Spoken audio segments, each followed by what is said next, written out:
വാസുദേവായ. ശ്രീകൃഷ്ണ ഭഗവാൻ കുന്തി മാതാവിനെ സമാധാനിപ്പിച്ചു. നമ്മൾ നേരത്തെ അനുസ്മരിച്ചു. അത് കഴിഞ്ഞ് വരുമ്പോഴാണ് കുന്തിയുടെ പുത്രനായിരിക്കുന്ന ധർമ്മപുത്രർ, നല്ല ധർമ്മം ശീലിച്ച ആളാണ്. ഒരിക്കലും നമുക്കറിയില്ല, ധർമ്മത്തിൽ കൂടി മാത്രം സഞ്ചരിക്കുന്ന ഒരാൾ, നമ്മളെപ്പോലെ അല്പം അഞ്ചടിപ്പൊക്കം നല്ല ആൾക്ക്. ദ്വാപരയുഗത്തിലെ ആളുകൾക്കൊക്കെ നല്ല ഉയരമുണ്ടായിരുന്നു, നല്ല ആരോഗ്യം. എന്നിട്ടും അദ്ദേഹം മനസ്സ് തളർന്നു എന്നാണ്. അദ്ദേഹം ഭഗവാന്റെ മുമ്പിൽ ഇരുന്നുകൊണ്ട് പറയണു, കണ്ണാ, ഞാൻ കാരണമല്ലേ കുരുക്ഷേത്ര യുദ്ധമുണ്ടായത് എന്നാണ്. എന്താ അദ്ദേഹത്തിന് കുരുക്ഷേത്രം ഉണ്ടാവാൻ കാരണം? അദ്ദേഹത്തിന് ചൂത് കളിയോട് ഭ്രമം വന്നു. ആ ചൂത് കളിയിൽ എല്ലാം സമർപ്പിക്കേണ്ടതായിട്ട് വന്നു. എല്ലാം പരാജയപ്പെട്ടു. കലിയും ദ്വാപരനുമൊക്കെ കളിച്ചിട്ട് എന്തുണ്ടായി? വല്ലാതെ കണ്ട് തോൽവി വന്ന് അവസാനം തോട്ട് തിന്നാൻ പാടി എല്ലാവരെയും അനുജനെയും ഭാര്യയെയും എല്ലാം പണയം വയ്ക്കേണ്ടതായിട്ട് വന്നു. ഇങ്ങനെ ആ ശത്രുത കൂട്ടിക്കൊണ്ടുവരാൻ ധർമ്മപുത്രർക്ക് സാധിച്ചു. അപ്പോൾ ധർമ്മപുത്രർ വിചാരിച്ചു, ഞാൻ കാരണമാണ് ഇത്രയധികം എത്രായിരം പേരാ മരിച്ചു വീണത്, എത്രയോ ജീവജാലങ്ങൾക്കാണ് ജീവഹാനി ഉണ്ടായത്, എത്രയോ പേരാണ് നിത്യ ദുരിതം അനുഭവിക്കുന്നത്. അതുകൊണ്ട് ഇവരുടെയൊക്കെ ശാപം കൊണ്ട് ഞാൻ ഏത് നരകത്തിലാണ് എത്രയോ കാലമായി പോയി കിടക്കേണ്ടി വരുന്നതാണ്. നമ്മൾ ഓരോരുത്തരും പറയാറില്ലേ ഇങ്ങനെയൊക്കെ, ഞാൻ കാരണം ഇങ്ങനെ ഉണ്ടായത്, അയാൾ കാരണം ഇങ്ങനെ ഉണ്ടായത് എന്നൊക്കെ പറയും. നമ്മളൊന്നും കാരണമല്ല എന്നാണ്. ഇതിനാണ് അഹങ്കാരം, സാത്വികാഹങ്കാരം എന്ന് പേര് പറയും. പോത്തിൻ്റെ കൊമ്പത്ത് വന്നിരുന്നിട്ട് ഒരു ഈച്ച വന്നിരുന്നിട്ട് പറയാം, ഞാനിങ്ങനെ ഇരിക്കുന്നതുകൊണ്ടാണ് പോത്ത് ഇങ്ങനെ നടന്നു പോണത് എന്ന് പറഞ്ഞാൽ അവസ്ഥ എന്താ? ഇതേപോലെയാണ്. അപ്പോൾ ഈച്ച ഇരുന്നാലെന്താ, ഇരുന്നില്ലെങ്കിൽ എന്താ, പോത്ത് അറിയണം കൂടിയില്ല. അപ്പോൾ പോത്തിൻ്റെ വഴിക്ക് പോകണം. ഈച്ചയുടെ വിചാരം ഞാനിങ്ങനെ ഇരിക്കുന്നതുകൊണ്ടാണ് പോത്ത് ബാലൻസ് ചെയ്ത് നടന്നു പോകണമെന്നാണ്. അതേപോലെയാണ് നമ്മൾ കാരണമാണ് ഈ ലോകം ഇങ്ങനെ നടക്കുന്നത്. എൻ്റെ കുടുംബം നടന്നു പോകണത് ഞാനില്ലെങ്കിൽ കാണാം അല്ലേ? പഴയ ആൾക്കാരൊക്കെ പറയാറുണ്ട്, എൻ്റെ കാലം കഴിഞ്ഞാൽ കഴിഞ്ഞു കുടുംബത്തിൻ്റെ അവസ്ഥ എന്നൊക്കെ പറയും. നമ്മൾ പോയാലും ഇത് പോകും അല്ലേ? അമ്പലങ്ങളിലൊക്കെ ചില ആൾക്കാർ പറയാറുണ്ട്, ഞാനുള്ളതുകൊണ്ടായി അമ്പലമൊക്കെ ഇങ്ങനെ പോണേ, ഞാനെപ്പോൾ വേണ്ടാന്ന് വെക്കണോ അത് ഇന്ന് ഇതിൻ്റെ ഇടപാട് തീരുന്നതാണ്. അപ്പോൾ അകത്തിരിക്കുന്ന ആൾക്ക് ഒരു വിലയും കൊടുത്തിട്ടില്ല എന്നാണ്. അപ്പോൾ ഇതൊക്കെ നമ്മുടെ അഹങ്കാരമാണ് അല്ലേ? ഈ അഹങ്കാരം പാടില്ല എന്നാണ്. ഇതിനാണ് കർത്തൃത്വബോധം ഒരു പേരുണ്ട്. ഞാൻ ചെയ്യണു, ഞാൻ അനുഭവിക്കണു എല്ലാം ഒരു അഹങ്കാരം ഇല്ലാണ്ടാവണമെന്ന് പറയാം. ഇപ്പോൾ ധർമ്മപുത്രർ ഇത്രയധികം വളർന്നിട്ടും അദ്ദേഹത്തിന് എന്തുണ്ടായി? മനസ്സ് തളർന്നു പോയി എന്നാണ്. ഞാൻ കാരണം എത്രയോ ദുഃഖം അനുഭവിക്കുന്ന ആളുകളൊക്കെ എന്നാണ്. അപ്പോൾ ആരാണ് ഈ ദുഃഖമൊക്കെ കൊടുക്കുന്നത്? എല്ലാവർക്കും അവരവരുടെ കർമ്മഫലമാണ്. അല്ലാണ്ട് മറ്റൊരാൾ കാരണം നമുക്കൊരിക്കലും ദുഃഖം അനുഭവിക്കേണ്ടി വരില്ല എന്നാണ്. നമ്മൾ ചെയ്യുന്ന കർമ്മത്തിൻ്റെ ഫലം നമ്മളെ തന്നെ തേടി വരും. ആയിരക്കണക്കിന് പശുക്കൾ നിൽക്കുന്നുണ്ടെങ്കിലും പൈക്കുട്ടി എന്തു ചെയ്യും? തൻ്റെ തള്ളയുടെ വീട്ടിൽ തന്നെ വന്ന് പാല് കുടിക്കുന്നത് പോലെ നമ്മൾ ചെയ്ത കർമ്മത്തിൻ്റെ ഫലം മറ്റൊരാൾ തരുന്നതല്ല, അത് നമ്മുടെ അടുത്തേക്ക് തന്നെ തിരിച്ചു വരും. അത് ഈ ജന്മത്തിലെ തന്നെയല്ല, ഏതൊക്കെയോ ജന്മങ്ങളിൽ, എത്രയോ ജന്മങ്ങൾ കഴിഞ്ഞിട്ടാണ് നമ്മൾ ഈ മനുഷ്യജന്മത്തിലേക്ക് വന്നത്. അപ്പോൾ അത്രയും കാലത്തെ നമ്മൾ ചെയ്ത കർമ്മഫലം നല്ലതും തീയതുമായിട്ടുള്ളതെല്ലാം കൊണ്ടുവന്ന് സഞ്ചിയിലാക്കി കൊണ്ടുവന്നിട്ടുണ്ട്. ഈ ഇരുമുടിക്കെട്ടുമായിട്ടാണ് നമ്മൾ നമ്മുടെ അമ്മയുടെ വിതരത്തിലേക്ക് വന്നത്. അപ്പോൾ അതിൻ്റെ ഫലം അനുഭവിക്കണ്ടേ? നന്മ ചെയ്തതിൻ്റെ ഫലം കൊണ്ടാണ് ഇന്ന് നമ്മളിതാ ഈ ചൂടത്ത് ഇവിടെ വന്നിരിക്കാനുള്ള കാരണം. അല്ലെങ്കിൽ ഇരിക്കാൻ പറ്റില്ല, നമ്മൾ എത്ര വേണമെന്ന് വിചാരിച്ചാലും നമുക്ക് വരാനേ പറ്റില്ല എന്നർത്ഥം. അപ്പോൾ ഇന്ന് ഭാഗവതൻ്റെ മുമ്പിൽ തേവരുടെ മുറ്റത്ത് നമുക്ക് ഇരിക്കാൻ പറ്റുന്നെങ്കിൽ നമ്മൾ ഏതൊക്കെയോ ജന്മത്തിൽ ചെയ്ത മഹാപുണ്യം, ഭാഗവതമാകുന്ന ശ്രീകൃഷ്ണ ഭഗവാനെ നമ്മുടെ മടിയിൽ വെച്ചുകൊണ്ടിരിക്കാൻ പറ്റുന്നെങ്കിൽ ഇതിലും വലിയ പുണ്യം എന്താ ഉള്ളത് അല്ലേ? അപ്പോൾ ഇതൊക്കെ സാധിക്കണം എന്താണെന്നറിയോ? ജന്മാന്തരത്തിൽ നമ്മൾ ചെയ്ത സുഹൃതത്തിൻ്റെ ഫലം. ഇത് തന്നെ എത്രയോ ദുഃഖമായിട്ട് നമുക്ക് കാണാം. എത്രയോ വയ്യാത്ത അമ്മമാർ പോലും മുമ്പിൽ വന്നിരിക്കുന്നത് നമുക്ക് കാണുമ്പോൾ അത്ഭുതം തോന്നും. ഈ തൃശ്ശൂർ തന്നെ ഒരിടത്ത് ഞാൻ വായിക്കുമ്പോൾ ഒരു വയസ്സായൊരു മുത്തശ്ശി അന്ന് തന്നെ ഒരു 8 കൊല്ലം മുമ്പ് കണ്ടാണ്. അന്ന് തന്നെ മുത്തശ്ശിക്ക് ഏതാണ്ട് 90 വയസ്സിൻ്റെ അടുത്ത് പ്രായത്തിൽ. ഇപ്പോൾ ഉണ്ടോ മുത്തശ്ശി എന്ന് എനിക്കറിയില്ല. മുത്തശ്ശി ഇതുപോലെ കാട് നീട്ടി അമ്മ ഇരിക്കുമ്പോൾ മുമ്പിൽ വന്നിരിക്കും. ഇങ്ങനെ വളഞ്ഞു കുടിക്കും. രാവിലെ 6 മണിക്ക് വായന തുടങ്ങും അവിടെ. അപ്പോൾ 6 മണിക്ക് തന്നെ എല്ലാവരും നിറച്ച ആൾക്കാരാണ് ഇങ്ങനെ വന്നിരിക്കും അത്ര. അപ്പോൾ ഈ അമ്മ ഇങ്ങനെ മുമ്പിൽ വന്നിട്ട് ഇങ്ങനെ കുഞ്ഞിരുന്ന് ഇങ്ങനെ കണ്ണടച്ചിരിക്കും. ഞാൻ വിചാരിച്ചു, പാവം ഇത്രയും പ്രായമായില്ലേ, അതുകൊണ്ട് ഉറക്കം വരുന്നതായിരിക്കും എന്നൊക്കെ ആദ്യം വിചാരിച്ചേ. പക്ഷേ നമ്മൾ വായിക്കുമ്പോൾ അക്ഷരം തെറ്റിയാൽ അമ്മ കണ്ണു വിളിച്ച് നോക്കും. എന്താണെന്നറിയോ? അത്രയും ഭാഗവതം കേട്ട് കേട്ട് കേട്ട് അമ്മയുടെ ഉള്ളിൽ നിറച്ചു വെച്ചേക്കാണ്. അമ്മയ്ക്ക് വായിക്കാൻ അറിയില്ലെങ്കിലും കേട്ട് ഉറപ്പിച്ചിരിക്കണം. അത്രയും ശ്രദ്ധയോടുകൂടി ഇരുന്ന് കേട്ടിട്ട് അപ്പോൾ ഒരക്ഷരം തെറ്റിയാൽ അപ്പം അമ്മ കണ്ണു വിളിച്ചു നോക്കുക, എന്താപ്പം അത് തെറ്റിയത് അക്ഷരം അങ്ങനെ അല്ലല്ലോ എന്നുള്ള മട്ടിലാണ്. 2 ദിവസം കഴിഞ്ഞപ്പോഴാണ് എനിക്ക് അമ്മയുടെ വിഷമം മനസ്സിലായത്. അപ്പോൾ അമ്മ മറ്റുള്ളവരൊക്കെ എല്ലാവരുടെയെങ്കിലും ഭാഗവതമാണ്, എല്ലാവരും ശ്രദ്ധയോടുകൂടിയിരിക്കുന്ന നല്ലൊരു വേദിയാണ്, ഒരിക്കലും മറക്കാത്തൊരു വേദിയാണ്. എന്താണെന്ന് വെച്ചാൽ ആ ജന്മങ്ങളിൽ നമ്മൾ ചെയ്ത ആ കർമ്മഫലം അതാണ് ഏത് പ്രായത്തിലും നമ്മളെ ഇതേപോലെ കൊണ്ടിരുത്താനും ഇതിനെ പഠിക്കണം എന്നുള്ള ചിന്ത വരുന്നതും. ഇത് അതേപോലെ മനസ്സങ്ങനെ വെണ്ണ പോലെ ഉരുകണം എന്ന് പറയാം. സജ്ജനങ്ങൾ പറയും വെണ്ണ പോലെ ആയിത്തീരണം. അപ്പോൾ എന്താണെന്ന് വെച്ചാൽ നമുക്ക് ജീവിതത്തിൽ എപ്പോഴും ഒരു സുഖം ഉണ്ടാവും. നമുക്കങ്ങനെയല്ല കല്ല് പോലെ കരിങ്കല്ല് പോലെ നമ്മുടെയൊക്കെ മനസ്സിരിക്കുന്നത്. അതുകൊണ്ടാണ് എത്ര കേട്ടാലും ഭാഗവതം കേട്ടാലും നാമം ജപിച്ചാലും നമ്മുടെ മനസ്സിന് വ്യത്യാസം വരാത്തത് കരിങ്കല്ല് പോലെ അതുകൊണ്ടാണ് വെണ്ണ പോലെ ആയിത്തീരണം.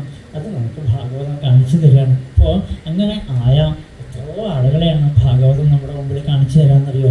എത്രയോ ആളുകളെ കടും കട്ടിയാണ് ഭീഷ്മർ. ആ ഭീഷ്മരുടെ കഥയാണ് പിന്നെ 9ാമത്തെ അധ്യായത്തിൽ പറഞ്ഞത്. ഭീഷ്മർ എന്ന് പറഞ്ഞാൽ ഒരിക്കലും ഭയപ്പെടുത്താൻ സാധിക്കാത്ത ആൾ. പരശുരാമൻ്റെ ശിഷ്യനാണ്. ഗംഗാദത്തനാണെന്നാണ് അദ്ദേഹത്തിൻ്റെ ശരിക്കുള്ള പേര്. ദേവവ്രതൻ എന്ന് മറ്റൊരു പേര്. അതുമാത്രമല്ല ശന്തനുവിന് ഗംഗയിലുണ്ടായ പുത്രനാണത്ര. അപ്പോൾ 7 മക്കളെയും ആ ഗംഗ വലിച്ചെറിഞ്ഞ് കൊന്നു. അപ്പോൾ 8ാമത്തത് കൊല്ലാൻ പോകുമ്പോൾ ശന്തനു പിടിച്ച് നിർത്തി, ഇതിനെങ്കിലും എനിക്ക് തിരിച്ചു തരണേ എന്ന് പറഞ്ഞു. ഇങ്ങനെ ആ ഗംഗാനദി ഉപേക്ഷിച്ച് പോയ കുട്ടിയാണ്. അതുകൊണ്ട് ഗംഗാപുത്രനാണ്. അതുകൊണ്ട് തന്നെ ഗംഗ എന്ന് പറഞ്ഞാൽ തന്നെ ജ്ഞാനം എന്നാണ് വാക്കിനർത്ഥം. അപ്പോൾ അറിവിൻ്റെ മഹാസമുദ്രമാണ്. ഒരാൾക്ക് പോലും തോൽപ്പിക്കാൻ പറ്റില്ല, ഭയപ്പെടുത്താൻ പറ്റില്ല, അത്രയും കേവലമാണ് അദ്ദേഹം. ശന്തനു എന്ന തൻ്റെ അച്ഛന് ഗംഗ പോയതോടുകൂടി ഒരു ദിവസം സത്യവതിയെ കണ്ട് മോഹിച്ചു എന്നാണ്. സത്യവതി ആരാണെന്ന് അറിയാൻ നമുക്കല്ലേ? പരാശരന് വേദവ്യാസൻ്റെ അമ്മയാണ്. അപ്പോൾ ആ സത്യവതിയെ കണ്ട് മോഹിച്ചു. സത്യവതി മുഖ്യശ്രീയാണ്. ആ കുട്ടിയെ കണ്ട് മോഹിച്ചു അത്ര. നല്ല കറുത്ത പെണ്ണ്. ആ കറുത്തതിനെ കണ്ടപ്പോൾ ശന്തനുവിന് മോഹോദിച്ചു. അങ്ങനെ വിഷമിച്ചിരിക്കുകയാണ്, എങ്ങനെ അതിനെ കിട്ടുക എന്ന് വിചാരിച്ചിരിക്കുമ്പോൾ ഭീഷ്മർക്ക് വേഗം അച്ഛൻ്റെ മനസ്സ് മനസ്സിലായി. അച്ഛൻ്റെ മനസ്സ് എന്താണ്, എവിടെയോ കുടുങ്ങി കിടക്കണ്ടെന്ന് മനസ്സിലാക്കി. അച്ഛൻ്റെ കൂടെയുള്ള മന്ത്രിയോട് ചോദിച്ചു, എന്താണ് അച്ഛൻ്റെ വിഷമം? വേഗം അദ്ദേഹം പറഞ്ഞു, ഇങ്ങനെ സത്യവതിയെ കണ്ടുമുട്ടി. സത്യവതിയെ കണ്ടപ്പോൾ അച്ഛനൊരു മോഹം, അവളെ കല്യാണം കഴിക്കണം. രണ്ടാമത് ചോദിച്ചില്ല. അച്ഛൻ്റെ മനസ്സറിഞ്ഞ് പ്രവർത്തിക്കുന്നവനാണ് ഉത്തമനായിരിക്കുന്ന പുത്രൻ. അച്ഛൻ പറഞ്ഞാൽ മാത്രം കേൾക്കുന്നവനാണെങ്കിൽ അവൻ മധ്യമനാണ്. അച്ഛൻ ഇങ്ങോട്ട് വിളിച്ചാൽ അങ്ങോട്ട് പോകുന്നവനാണെങ്കിൽ അവൻ അച്ഛൻ്റെ മലത്തിന് തുല്യമാണ്, അധമനാണെന്ന് പറയാം. അപ്പം അതുകൊണ്ട് ഇവിടെ അച്ഛൻ്റെ മനസ്സറിഞ്ഞ് പ്രവർത്തിക്കുന്നവരാണ് ഉത്തമനായിരിക്കുന്ന പുത്രൻ. ആ ഭീഷ്മർ എന്ത് ചെയ്തു? വേഗം സത്യവതിയുടെ അച്ഛൻ്റെ അടുത്ത് മുക്കുവക്കുടലിൽ ചെന്നിട്ട് പറഞ്ഞു, മകളെ എൻ്റെ അച്ഛനുമാക്കി തരണമെന്ന് പറഞ്ഞു. അദ്ദേഹം കൊടുത്തില്ല. അദ്ദേഹം പറഞ്ഞു, നിങ്ങൾ രാജാക്കന്മാർ, ഞങ്ങൾ മുക്കുവന്മാരാണ്, മത്സ്യം പിടിച്ച് ജീവിക്കുന്നവരാണ്. അവിടത്തേക്ക് വരാൻ എൻ്റെ മകൾക്ക് യോഗ്യതയുണ്ടോയെന്നാണ്. യോഗ്യതയൊന്നും നിങ്ങൾ നോക്കണ്ട, എൻ്റെ അച്ഛന് നിൻ്റെ കുട്ടിയെ ഇഷ്ടപ്പെട്ടു, അതുകൊണ്ട് തരൂ എന്ന് പറഞ്ഞത്ര. അപ്പോൾ അതിൽ ചില ഡിമാൻഡുകൾ വെച്ചു. എന്താണെന്നറിയോ? അച്ഛൻ വിവാഹം കഴിച്ചുകൊണ്ട് പോയി കഴിഞ്ഞാൽ ഇവൾക്ക് പുത്രന്മാരുണ്ടായാൽ ഇവർ രാജാവാകുമോ? ആദ്യം ചോദ്യം അതാണ്. രാജാക്കന്മാരാക്കും. നീ ഉള്ളപ്പോൾ എങ്ങനെ, നീയല്ലേ മൂത്ത പുത്രൻ, നീ ഉള്ളപ്പോൾ എങ്ങനെ സത്യവതിയുടെ മക്കൾ രാജാവാകുന്നതാണ്? അപ്പോൾ ദേവവ്രതൻ എന്ന ആ ഭീഷ്മർ അവിടെ ഇന്ന് പ്രതിജ്ഞയെടുത്ത് ഞാൻ വിവാഹം കഴിക്കില്ല, അപ്പോൾ പിന്നെ എനിക്ക് കുട്ടികളുണ്ടാവില്ലല്ലോ, അപ്പോൾ പിന്നെ രാജ്യഭരണം ആർക്ക് കിട്ടും? ഇവളുടെ മക്കൾക്ക് തന്നെ കിട്ടുമെന്നാണ്. അങ്ങനെ ആ നിർബന്ധം പറഞ്ഞുകൊണ്ട് ആ സത്യവതി വിവാഹം കഴിച്ചു കൊടുക്കുകയാണ്. അപ്പോൾ ആ സത്യവതിയിലാണ് വിചിത്രവീര്യൻ, ചിത്രാംഗതൻ 2 പുത്രന്മാരൊക്കെ ഉണ്ടായി എന്നുള്ള കഥകളൊക്കെ പറഞ്ഞു. അപ്പോഴും രാജ്യഭരണം മുഴുവനും ഭരിച്ചുകൊണ്ടിരുന്നത് ഈ ഭീഷ്മർ തന്നെയായിരുന്നു. അവർ സഹോദരങ്ങൾ രാജാവായെങ്കിലും എല്ലാത്തിൻ്റെയും കടിഞ്ഞാൻ വച്ചുകൊണ്ടിരുന്നത് ഭീഷ്മർ തന്നെയായിരുന്നു. അത്രയധികം ഇച്ഛാശക്തി, ജ്ഞാനശക്തി, ക്രിയാശക്തി എല്ലാം നിറഞ്ഞ ആളായിരുന്നു അത്ര അദ്ദേഹം. എന്നാണ് എന്നും ബ്രഹ്മത്തിനെ ഉപാസിച്ചു കൊണ്ടിരിക്കുന്ന അദ്ദേഹത്തിന് ഒരു ദിവസം രാജസൂയം എന്ന വലിയൊരു യാഗം നടത്തി ധർമ്മപുത്രാദികൾ. അങ്ങനെ യാഗം നടത്തുമ്പോൾ ആ രാജസൂയത്തിലേക്ക് ഭീഷ്മർ കടന്നു വന്നപ്പോഴാണ് അവിടെ ഓടി നടക്കുന്ന ഉണ്ണികൃഷ്ണനെ കാണുന്നത്. കണ്ണനെ കണ്ടപ്പോൾ മനസ്സിലായില്ല ആരാണെന്നൊന്നും. തൻ്റെ മനസ്സിൽ ബ്രഹ്മമാകുന്ന ഈശ്വരൻ മാത്രമേ ഉള്ളൂ, നാമരൂപങ്ങൾക്ക് അതീതനായിരിക്കുന്ന ഈശ്വരൻ മാത്രമേ തൻ്റെ മനസ്സിലുള്ളൂ. അങ്ങനെ ഭീഷ്മർ ആ ഭഗവാനെ ആ ബ്രഹ്മത്തിന് ഉപാസിച്ച് നടക്കുമ്പോഴാണ് എവിടെയും എച്ചിക്കൊട്ട നോക്കണോ അവിടെയുണ്ട് കൃഷ്ണൻ, കൂട്ടാൻ കഷ്ണം നോക്കണോ അവിടെയുണ്ട്, പാത്രം കഴുകണോ അവിടെയുണ്ട്, പാദം കഴുകണോ അവിടെയുണ്ട്. എവിടെ നോക്കിയാലും ഒരു ഓടക്കൊള്ളുമായിട്ട് പീലിത്തിനൂടിയായിട്ട് ഓടി നടക്കുന്ന ആ കണ്ണനെ കണ്ടപ്പോൾ അദ്ദേഹം മാറി നിന്ന് നോക്കി. അപ്പം അദ്ദേഹത്തിന് മനസ്സിലായി, ഞാൻ ഉപാസിക്കുന്ന ബ്രഹ്മം തത്താവൽ ഭാതി സാക്ഷാൽ.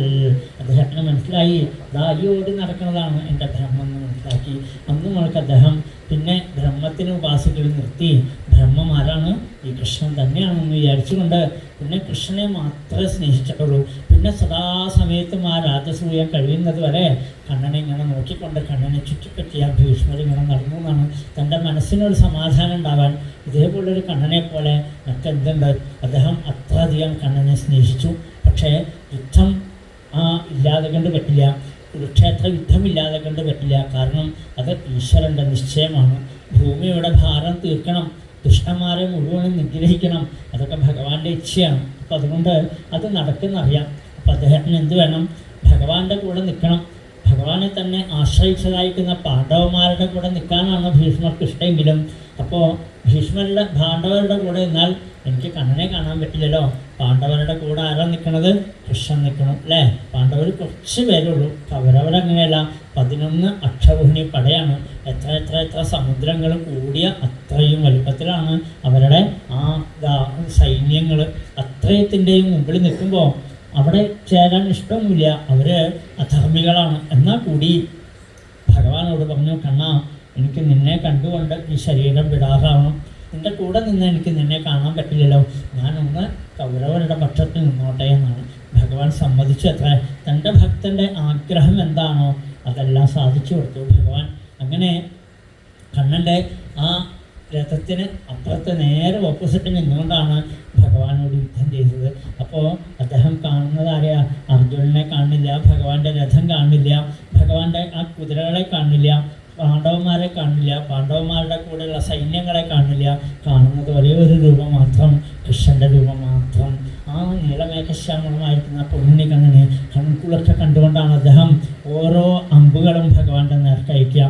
അവസാനം അർജുനൻ്റെ ശരശയിൽ വന്ന് വീഴേണ്ടി വന്നു. 58 രാത്രികളിൽ അച്ഛൻ അനുഗ്രഹിച്ചു കൊടുക്കേണ്ട സ്വച്ഛന്ത മൃത്യു. നീ എപ്പോൾ വിചാരിക്കണോ ആ സമയം മരിക്കാമെന്നാണ്. നമുക്കൊക്കെ ഉണ്ട് ആ മന്ത്രം. പക്ഷേ നമുക്കിടെ മനസ്സ് സുഖമല്ലാത്ത കാരണം നമ്മുടെ മനസ്സ് എത്രമാത്രം ക്ലിയറായിട്ട് വരണോ അപ്പം നമ്മളാ തീരുമാനിക്കുക എപ്പോൾ മരിക്കണമെന്ന്. അത് നമുക്കറിയില്ല സൂത്രം. അതുകൊണ്ടാണ് മനസ്സിൻ്റെ നൈർമല്യത ഉണ്ടെന്ന് വെച്ചാൽ എത്ര കാലം വേണമെങ്കിലും നമുക്ക് ജീവിക്കാൻ പറ്റും. മനസ്സിന് എന്തെന്നില്ലാത്ത താങ്ങാൻ വയ്യാത്ത ദുഃഖങ്ങൾ ഇങ്ങനെ പേർക്കൊണ്ട് കിടക്കല്ലേ നമ്മൾ, അത്രയും നമുക്ക് എന്തുണ്ടാകുന്നു? ആയുസ് കുറഞ്ഞ് വരും. അതാണ് പണ്ടത്തെ ആളുകളൊക്കെ കുറേ കാലം ഇരിക്കുന്നു, 100 വയസ്സും അതിന് മേലേക്ക് ഇരിക്കണില്ലേ. ഇന്ന് എന്തുകൊണ്ടാണ് ഇരിക്കാൻ പറ്റാത്തത്? പണ്ടുള്ളവർക്ക് നല്ല മാനസിക ആരോഗ്യം ഉണ്ടായിരുന്നു, ഇതുപോലെ ടെൻഷനൊന്നും ഉണ്ടായിരുന്നില്ല അല്ലേ.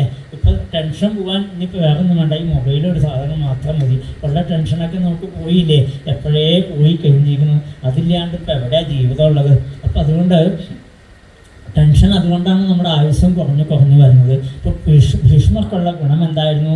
അത്രയും മനഃശാന്തിയായിരുന്നു. സദാ കണ്ണനിൽ തന്നെ മനസ്സുറപ്പിച്ചുകൊണ്ടിരിക്കുന്ന അദ്ദേഹത്തിന് അച്ഛൻ്റെ അനുഗ്രഹം. നീ എപ്പോൾ തീരുമാനിക്കണോ അപ്പം ഇരിക്കാം. അദ്ദേഹം 58 രാത്രികളിലായിട്ട് ആ കൂർത്ത ശരങ്ങളിൽ കിടക്കുകയാണ്. അത്ര ശരീരം അനക്കാൻ വയ്യാണ്ട് കിടക്കുമ്പോഴും അദ്ദേഹത്തിൻ്റെ മനസ്സ് ക്ഷീണിച്ചില്ല എന്നാണ്. ഒരിക്കൽ പോലും മനസ്സ് തളർന്നില്ല. ധർമ്മപുത്രരാണെങ്കിലോ നല്ല കൂറ്റം സാധനം, എന്നിട്ടും അദ്ദേഹത്തിന് മനസ്സ് തളർന്നു എന്നാണ്. കണ്ണൻ്റെ മുമ്പിൽ കരഞ്ഞുകൊണ്ട് നിൽക്കണു, ഞാൻ ഏത് നരകത്തിൽ പോയി കിടക്കുന്നതാണ്. ഭാഗവതം 2 മനസ്സിനെ കാണിച്ചു തരിക. ഭഗവാനോട് ഒട്ടി നിൽക്കുന്ന മനസ്സും ഭഗവാനിൽ നിന്ന് മാറി നിൽക്കുന്ന മനസ്സും, 2 മനസ്സിനെ നമുക്ക് കാണിച്ചു തരിക. ഇതിൽ ഏതൊരാൾക്കാണ് ബലം കൂടുതൽ അല്ലേ? നമുക്കറിയാം, കണ്ണില്ലാത്തവർ, കാതില്ലാത്തവർ, കൈകാലില്ലാത്തവരൊക്കെ ജീവിച്ചു പോണില്ലേ. കണ്ണില്ലാത്തവരൊക്കെ ഭംഗിയായിട്ട് ലോട്ടറി വിറ്റ് ജീവിക്കണം. അവർ കാരുണ്യം വേണോ, ഏത് ഭാഗ്യ ടിക്കറ്റാണ് വേണ്ടതെന്ന് വെച്ചാൽ നമുക്ക് എടുത്തു തരും. നമ്മളിങ്ങനെ നോക്കിയില്ലേ, കണ്ണട വെച്ച് ഒന്നും കൂടെ നോക്കുക, ഇതിൽ പേര് ടിക്കറ്റ് എടുക്കേണ്ടത് നമുക്ക് പിടിയില്ല. അവർ വേഗം തപ്പിയെടുത്ത് തരണോ നമുക്ക് അല്ലേ? എവിടെ നിന്ന് തരണോ? അവരുടെ മനസ്സിൻ്റെ പൂർണ്ണതയാണത് അല്ലേ? പൂർണ്ണത ഉണ്ടാവും. അവർ ബസ്സിൻ്റെ അടിയിൽ പോയി ഒന്നും മരിക്കണില്ല. കണ്ണുള്ള നമ്മളെന്ത് ചെയ്യണം? വണ്ടിയുടെ അടിയിൽ പോയി മരിക്കണം എന്ന് ആലോചിച്ച് നോക്കിക്കോളൂ. അപ്പോൾ എപ്പോഴും എന്താ വേണ്ടതെന്നറിയോ? ഭാഗവതം നമ്മളോട് പറയാം, ആ മനസ്സിൻ്റെ ബലം അതുണ്ടാവണമെങ്കിൽ മനസ്സ് ആരോടുകൂടി ചേർന്ന് നിൽക്കണം? ഭഗവാനോടുകൂടി ചേർന്നിരിക്കണം അല്ലേ? നമ്മളൊക്കെ കസേരയിൽ ഇരിക്കുക. കസേരയിൽ ഇരിക്കുന്ന സമയത്ത് പറ്റില്ല എന്നുള്ള മട്ടിലാണ് നമ്മൾ ഓരോരുത്തരും ഇരിക്കുന്നത് അല്ലേ. ആ കസേര വിശ്വസിക്കാൻ പറ്റുമോ നമുക്ക്? കസേര എപ്പോൾ ആണെങ്കിൽ എൻ്റെ കാലിങ്ങനെ വളഞ്ഞു പോയാൽ നമ്മൾ തലയും കുത്തി താഴത്ത് ഒരു ആശുപത്രി കൊണ്ടുപോകേണ്ടി വരും. ഇവിടെ താഴ്ത്തിരിക്കുന്ന അവരും ഞാനൊക്കെ എനിക്കൊന്നും ഒരു കുഴപ്പമില്ല. കാരണം എന്താ, ഞങ്ങൾ തറയിലിരിക്കുക, അങ്ങനെ ഇങ്ങോട്ട് വീഴൊന്നുമില്ല, ഒടിഞ്ഞ് കാലും ഞാനും ഒടിയില്ല എന്ന് ഉറപ്പല്ലേ. അതാണ് അതിൻ്റെ ബലം. എപ്പോഴാ ചുമരുമ ചാരി ഇരുന്ന് നോക്കിക്കോളൂ, നമുക്ക് സുഖമായിട്ടിരുന്ന് ഉറങ്ങാം അല്ലേ. ഭാഗവതം കേൾക്കാം, ഉറക്കമാവാം, ഒരു കുഴപ്പമില്ല. കാരണം എന്താണെന്ന് വെച്ചാൽ ഉറപ്പുണ്ട് ചുമരിന് അല്ലേ. കസേര വിശ്വസിച്ചിരുന്നാലോ എപ്പോൾ വേണമെങ്കിലും വീഴാം. അപ്പോൾ അതേപോലെ തന്നെയാണ് എപ്പോഴും മനസ്സ് നമ്മൾ ആരെയാണ് ആശ്രയിക്കേണ്ടത്? ഭഗവാനെ ആശ്രയിച്ചിരിക്കുമ്പോൾ അത് ഒരിക്കലും മാറില്ല എന്ന് മാത്രമല്ല, അതൊരിക്കലും നമ്മളെ തള്ളിയിടില്ല എന്നർത്ഥം. നമ്മൾ വിശ്വസിക്കുന്നത് ആരെയാണ്? എൻ്റെ ഭാര്യ, എൻ്റെ ഭർത്താവ്, എൻ്റെ മക്കൾ, എൻ്റെ ബന്ധുക്കൾ അല്ലേ. കാണുന്നില്ലേ നമ്മൾ ഭാര്യ ഒളിച്ചു ഓടിപ്പോയി, ഭർത്താവ് വേറെ ഒളിച്ചു പോയി, മക്കൾ വേറെ ഒളിച്ചു പോയി, ഇന്നും നമ്മൾ കാണുന്ന റിപ്പോർട്ടുകൾ ഇതൊക്കെ അല്ലേ. അപ്പോൾ ആരെയാണ് നമുക്ക് വിശ്വസിക്കാൻ പറ്റുക? മക്കൾ അച്ഛനെ അമ്മയും തല്ലിക്കൊള്ളണം, സഹോദരങ്ങളെ കൊള്ളണം, ഭാര്യ ഭർത്താവിനെ കൊള്ളണം, ഭർത്താവ് ഭാര്യയെ കൊള്ളണം, ഇന്ന് കാണുന്ന ഓരോ ന്യൂസുകൾ ഇതാകുമ്പോൾ നമ്മൾ ആരെയാണ് നമുക്ക് വിശ്വസിക്കേണ്ടത്? അതാണ് ഭീഷ്മർ കാണിച്ചു തരിക. എല്ലാവരെയും ഒന്നും വിശ്വസിക്കാൻ പാടില്ല എന്നാണ്. വിശ്വസിക്കേണ്ടത് ആരെയായിരിക്കണം? വിശ്വസിക്കല്ല, ഉറപ്പാക്കണം. അത് ഭഗവാനിൽ മാത്രം. അതുകൊണ്ട് ആ ശരശയ്യെ കിടക്കുമ്പോഴും മനസ്സൊരിക്കലും തളരാതെ കണ്ട് കണ്ണനെ തന്നെ സ്മരിച്ചുകൊണ്ടിരിക്കുമ്പോഴാണ് ഭഗവാൻ അങ്ങോട്ട് ചെല്ലുകയാണത്ര. അപ്പോൾ സജ്ജനങ്ങൾ പറയും, ധർമ്മപുത്രര് ഇടയ്ക്കിടയ്ക്ക് ദ്വാരകയിലേക്ക് ചെല്ലുവേ, കൃഷ്ണനെ കാണാൻ ചെല്ലും. അങ്ങനെ വേണമല്ലോ, ഭക്തന്മാരല്ലേ. അതുകൊണ്ട് ഇടയ്ക്ക് ഗുരുവായൂരപ്പനെ കാണാൻ അങ്ങോട്ട് ചെല്ലും ദ്വാരകയിലേക്ക്. ഒരു ദിവസം ചെന്നപ്പോൾ വാതിലൊക്കെ അടച്ചിട്ടേക്കണം അത്ര. ഭഗവാനെ മുട്ടി വിളിച്ചു, കൃഷ്ണ എന്ന് പറഞ്ഞ് ധർമ്മപുത്രർ മുട്ടി വിളിച്ചു എന്നാണ്. കുറച്ച് കഴിഞ്ഞപ്പോൾ ഭഗവാൻ വാതിൽ തുറന്നു. അല്ല, ധർമ്മപുത്രരായിട്ടും അവരും എല്ലാവരെയും സ്വീകരിച്ചിരുത്തി. അപ്പോൾ ധർമ്മപുത്രർ ചോദിച്ചു, കണ്ണനോട് എന്ത് ചെയ്യായിരുന്നു? ഞങ്ങൾ കുറേ നേരം അയാൾ കൃഷ്ണ കൃഷ്ണ എന്ന് മുട്ടി വിളിക്കണു, കൃഷ്ണൻ എന്ത് ചെയ്യായിരുന്നു എന്ന് ചോദിച്ചു. പറഞ്ഞു, ഞാൻ ധ്യാനിക്കായിരുന്നു എന്ന് പറഞ്ഞു. നീ ധ്യാനിക്കേ? നിന്നെയല്ലേ ലോകം മുഴുവനും ധ്യാനിക്കണത്, നീ പിന്നെ ആരെയാ ധ്യാനിക്കണതെന്ന് ചോദിച്ചു. പറഞ്ഞു, എന്നെ ധ്യാനിച്ചുകൊണ്ട് ശരശയിൽ കിടക്കുന്ന അത്ര ഭീഷ്മര്, അപ്പം ഞാൻ മൂപ്പരെ ധ്യാനിക്കണ്ടേ എന്നാണ് ഭഗവാന്റെ ഭാവം. എന്നെ ആരാണോ ധ്യാനിക്കണത് അവരെ ഞാൻ ധ്യാനിക്കുന്നു എന്നാണ്. അപ്പോൾ നമ്മൾ ഈ ചൂടത്ത് ഇവിടെ വന്നിരിക്കുമ്പോൾ നമ്മളറിയണില്ല, നമ്മളെ ആരും ഓർക്കുന്നുണ്ട്, അകത്തിരിക്കുന്ന ആൾ കണ്ടോണ്ടായിരിക്കുന്നല്ലേ. എപ്പോഴും സദാസമയത്തും ഭഗവാൻ നമ്മളെ നോക്കേണ്ടതെന്നർത്ഥം. നമ്മളിൽ അത്ര ഒരു വിചാരം ഉള്ളത് കൊണ്ടാണ് നമുക്കിതാ ഈ നിമിഷം വരെ എപ്പോഴും ഞാൻ വിചാരിക്കുക അങ്ങനെയാണ്. ഈ 5 മണി വരെ എനിക്ക് ശ്വാസം എടുക്കാൻ പറ്റിയെങ്കിൽ ഭഗവാന്റെ മനസ്സിൽ നമ്മളുള്ളത് കൊണ്ടാണ് അല്ലേ. നമ്മുടെ മനസ്സിൽ ഭഗവാനില്ല എന്നുള്ളൂ, ഭഗവാന്റെ മനസ്സിൽ ആരുണ്ട്? നമ്മളുള്ളത് കൊണ്ടാണ്. അത് വിട്ടുപോകുമ്പോഴേ നമുക്ക് അപകടം ഉണ്ടാവുള്ളൂ. അപ്പോൾ ആ ഭഗവാനെ തന്നെ ഭഗവാൻ അത്രമാത്രം നമ്മളെ കെയർ ചെയ്തുകൊണ്ടാണ് എപ്പോഴും നമ്മളെ നോക്കിക്കൊണ്ടായിരിക്കുന്നത്. ആ കാരുണ്യം അല്ലേ, കാരുണ്യം കൂടും ഗുരുവായൂരപ്പാ നിൻ കാരുണ്യ വർഷത്തെ കാത്തിരിപ്പൂ. സദാ നമുക്ക് അങ്ങനെ തോന്നാതാവണം. ആ കാരുണ്യവർഷം എന്നും ഉണ്ടാവണേ കണ്ണാ എന്ന് നമുക്ക് പറയാറാവണം. ഇവിടെ ഭീഷ്മര് അത് തന്നെ വിചാരിച്ചുകൊണ്ട് കൂർത്ത ശരത്തിൽ കിടന്ന് രക്തമൊക്കെ പോയി കഴിഞ്ഞാലും അദ്ദേഹത്തിന് യാതൊരു തളർച്ചയില്ല. മനസ്സുകൊണ്ട് അല്പം പോലും തളരാതെ കണ്ട് ഭഗവാനെ ധ്യാനിച്ചിരിക്കുമ്പോൾ ഭഗവാൻ അങ്ങോട്ട് ചെല്ലുകയാണ് അത്ര. ധർമ്മപുത്രരെ വരൂ, ഇതിനുള്ള മറുപടി ഞാൻ പറഞ്ഞു തരാം. അദ്ദേഹത്തിനുള്ള ഭയം മാറ്റിക്കൊടുക്കണ്ടേ? ഏത് നരകത്തിലാണ് പോയി കിടക്കുന്നത്? ആരാണ് ഇവിടെ കാര്യങ്ങളൊക്കെ തീരുമാനിക്കുന്നത്? നമ്മളാരെങ്കിലും ആണോ? ഒന്നുമല്ല. ഞാൻ വിചാരിച്ചാലോ അല്ലെങ്കിൽ ഇവിടെ ഇരിക്കുന്ന ഓരോരുത്തരും വിചാരിച്ചാലും ഇങ്ങനെ ഒരു സപ്താഹം നടത്താൻ പറ്റില്ല, ഉറപ്പാണത്. അകത്തിരിക്കുന്ന ആളുടെ നിശ്ചയമില്ലാതെ കൊണ്ട് നമ്മളെന്തെല്ലാം സമ്പത്ത് ഉണ്ടാക്കി വെച്ചാലും എത്രയോ വലിയ അമ്പലങ്ങളിൽ പോലും ഇത് നടക്കാണ്ട് പോകുമെന്നറിയാം. എത്രയോ അമ്പലങ്ങളിൽ മുടങ്ങാൻ എത്ര മതി, ഒരു നിമിഷം മതി ഇതൊക്കെ മുടങ്ങിപ്പോകാനായിട്ട് അല്ലേ. എന്തെല്ലാം ഒരു നാട്ടിൽ ഒരു അറിയപ്പെടുന്ന ഒരു മരണം ഉണ്ടായാൽ മതി, അപ്പം തന്നെ ഈ പരിപാടി വേണ്ടാന്ന് വെക്കും നമ്മൾ.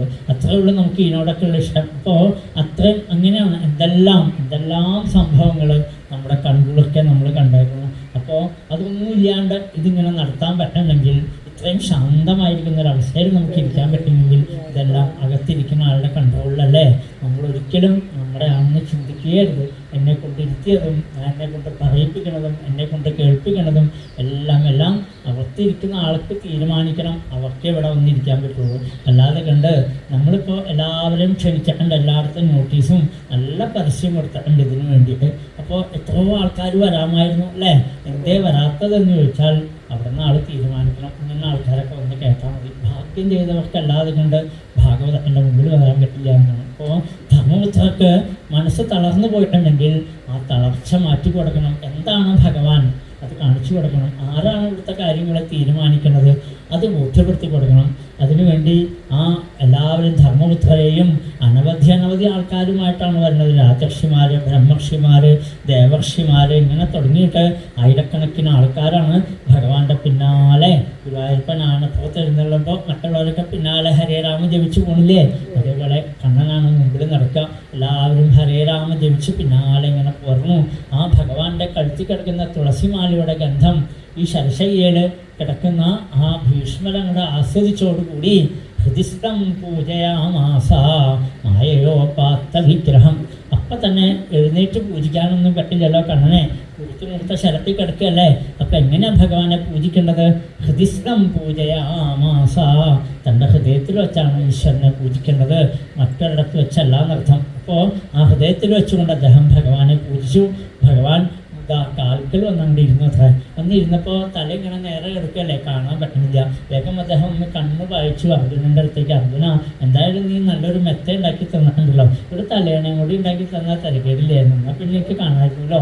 അദ്ദേഹത്തിന് തലയണ ഉണ്ടാക്കാമെന്ന് പറഞ്ഞില്ല. വേഗം 2 അമ്പും കൂടെ വിട്ടു പോലെ. അദ്ദേഹം ആകെ അറിയുന്ന ഒരു പ്രവൃത്തി അത് മാത്രമേ ഉള്ളൂ. 2 അമ്പും കൂടെ വിട്ടപ്പോൾ തലയൊന്ന് ഉയർത്തി വെച്ചു എന്നാണ്. കണ്ണനെ കണ്ണുകളൊക്കെ കണ്ടു. അദ്ദേഹം ഒന്ന് നോക്കുന്ന സമയത്ത് ധർമ്മപുത്രാദികളെല്ലാം എല്ലാവരും വിഷമിച്ച് നിൽക്കുന്നത്ര. ഒരാൾക്ക് പോലും ആരാണ് ഈ വന്നിരിക്കുന്ന കൃഷ്ണൻ കൂടെ ഓടക്കോളുമായിട്ട് നടക്കുമ്പോൾ അവർക്കാർക്കും മനസ്സിലായില്ല. യാദവരിൽ എന്തോ ഒരു പ്രത്യേകത കൂടുതലുള്ള ഒരാൾ എന്ന് മാത്രമേ മനസ്സിലാക്കിയിട്ടുള്ളൂ. അതല്ല എന്ന് മനസ്സിലാക്കി പറഞ്ഞു കൊടുക്കുക. യശവൈ ഭഗവാൻ സാക്ഷാല്ലാദ്യോ നാരായണപ്പുമാൻ മോഹന്മായാലോകം ഗൂഢച്ചരതി വിഷ്ണുഷു.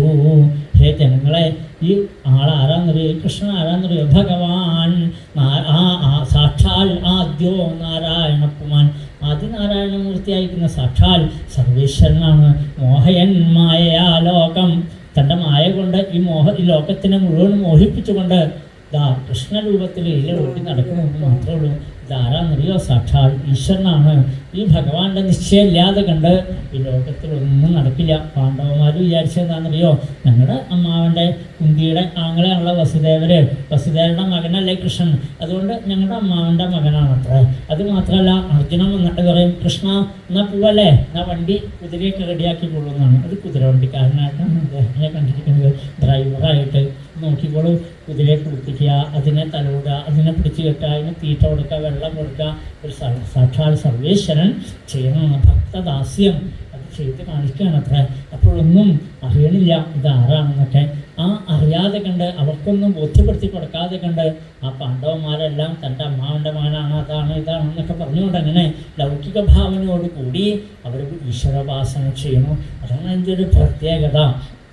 അങ്ങനെ ചെയ്തുകൊണ്ടിരിക്കുമ്പോൾ ആ ഭഗവാനെ, ആ ആരാണ് ഈശ്വരൻ എന്നുള്ള ആ കാര്യം കൂടെ പറഞ്ഞു കൊടുത്തു. അതൊരു ഭക്തനല്ലേ പറഞ്ഞു കൊടുക്കാൻ പറ്റുള്ളൂ. ഈശ്വരനെ അറിഞ്ഞവനെ ഈശ്വരനെ കുറിച്ച് പറഞ്ഞു കൊടുക്കാൻ പറ്റുള്ളൂ. നമുക്ക് അറിവില്ലാത്തത് കൊണ്ട് നമ്മളെന്തൊക്കെയോ പറഞ്ഞിരിക്കുക, അത്ര തന്നെ ഉള്ളൂ. എന്തേ നമുക്ക് പറയാൻ സാധിക്കുക? ഈശ്വരനെ അറിയണം.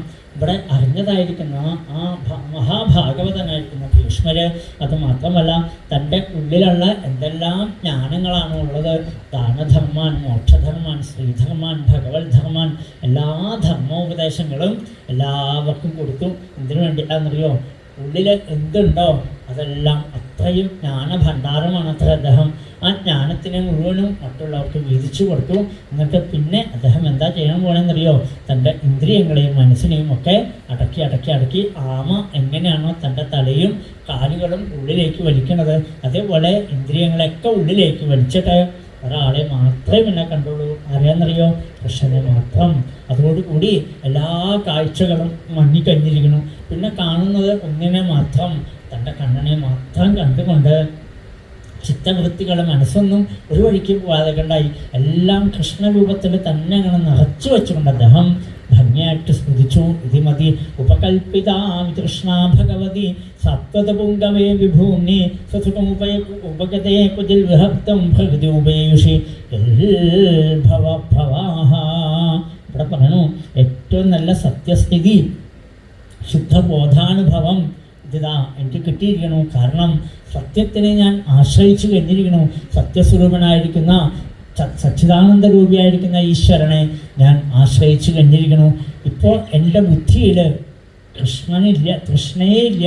ഇപ്പം എന്തേ ഉള്ളൂ? വിതൃഷ്ണ. ഭൂതൃഷ്ണ എന്ന് പറഞ്ഞാൽ എന്താ? ഒരാഗ്രഹങ്ങളും എൻ്റെ ബുദ്ധിയിലോ മനസ്സിലോ ഇല്ല. ഇപ്പോൾ ഒന്ന് മാത്രമേ ഉള്ളൂ എൻ്റെ മനസ്സിലും ബുദ്ധിയും, കൃഷ്ണൻ മാത്രം. തൃഷ്ണയേ ഇല്ല എന്നാണ്. തൃഷ്ണ എന്ന് പറഞ്ഞാൽ ആഗ്രഹം, വിതൃഷ്ണ എന്ന് പറഞ്ഞാൽ എല്ലാ ആഗ്രഹങ്ങളെയും വിട്ടു. ഇപ്പോൾ മോഹനനായിരിക്കുന്ന ഭഗവാൻ മാത്രമേ എൻ്റെ മനസ്സിലുള്ളൂ. അതെങ്ങനെയുള്ള കൃഷ്ണനെ ഞാൻ കണ്ടുകൊണ്ടിരിക്കുന്നത്? ത്രിഭുവന കമനം കമാലവർണം രവികരഗൗരവരാംബരം ദധാനേ വപുരളകുലാമൃതാനനാബ്ജം വിജയസഖേ രതിരസ്കമേണവദ്യ. അതിമനോഹരമായിരിക്കുന്നൊരു ശ്ലോകമാണ്. ത്രിഭുവന കമനം തമാലവർണം. ഹേ ത്രിഭുവന സുന്ദര എന്നാണ് വിളിക്കുന്നത്. ഭാഗവതത്തിൽ പലയിടത്തും കാണാം ഇങ്ങനെ. ആദ്യം തന്നെ ഗുരുവായൂരപ്പനെ ത്രിഭുവന സുന്ദര എന്ന് വിളിച്ചത് ഭീഷ്മരാണ്.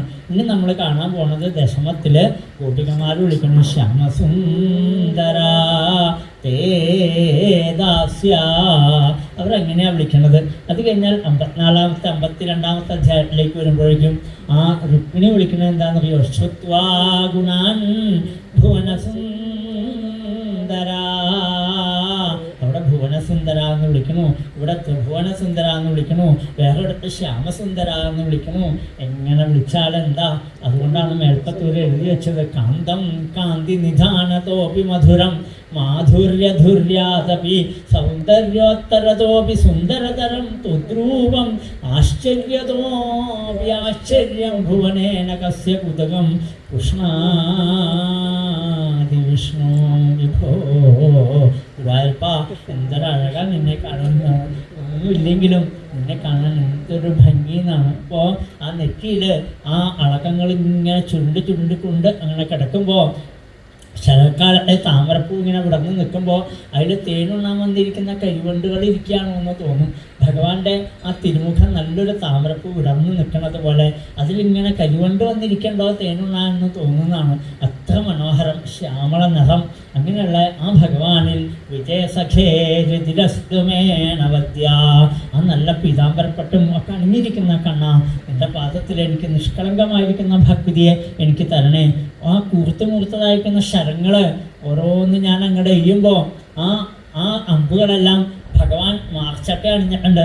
ആ മാർച്ചട്ട അങ്ങോട്ട് പൊട്ടി മാകുടത്തിൽ കൊള്ളുമ്പോൾ അവിടുന്ന് രക്തം ഇങ്ങനെ പൊടിയുമ്പോഴും കണ്ണൻ എന്തെങ്കിലും ഭാവവ്യത്യാസം വേണ്ടേ? ശരീരം മുഴുവൻ ഇങ്ങനെ വിശർക്കുന്നുണ്ട്. അതുമാത്രമല്ല കുതിരക്കുളമ്പടിയിൽ നിന്ന് ആ പൊങ്ങുന്നതായിരിക്കുന്ന പൊടിപടലങ്ങൾ അങ്ങനെ അണിഞ്ഞു നിൽക്കുമ്പോഴും ആ പുഞ്ചിരിക്കുന്ന മുഖം മാത്രമേ ഞാൻ കണ്ടിട്ടുള്ളൂ. കണ്ണ എന്തെല്ലാം വന്നാട്ടെ, അമ്പ് കൊള്ളുമ്പോഴും പൊടിപടലങ്ങൾ അണിയുമ്പോഴും വിശർക്കുമ്പോഴും അവിടത്തേക്ക് മുഖത്തിന് എന്തെങ്കിലും ഭാവവ്യത്യാസം വേണ്ടേ? അപ്പോഴും കണ്ണനെ കാണുവാനെന്തു ഭംഗി, മേഘവർണ്ണനെ കാണുവാനെന്തു ഭംഗി.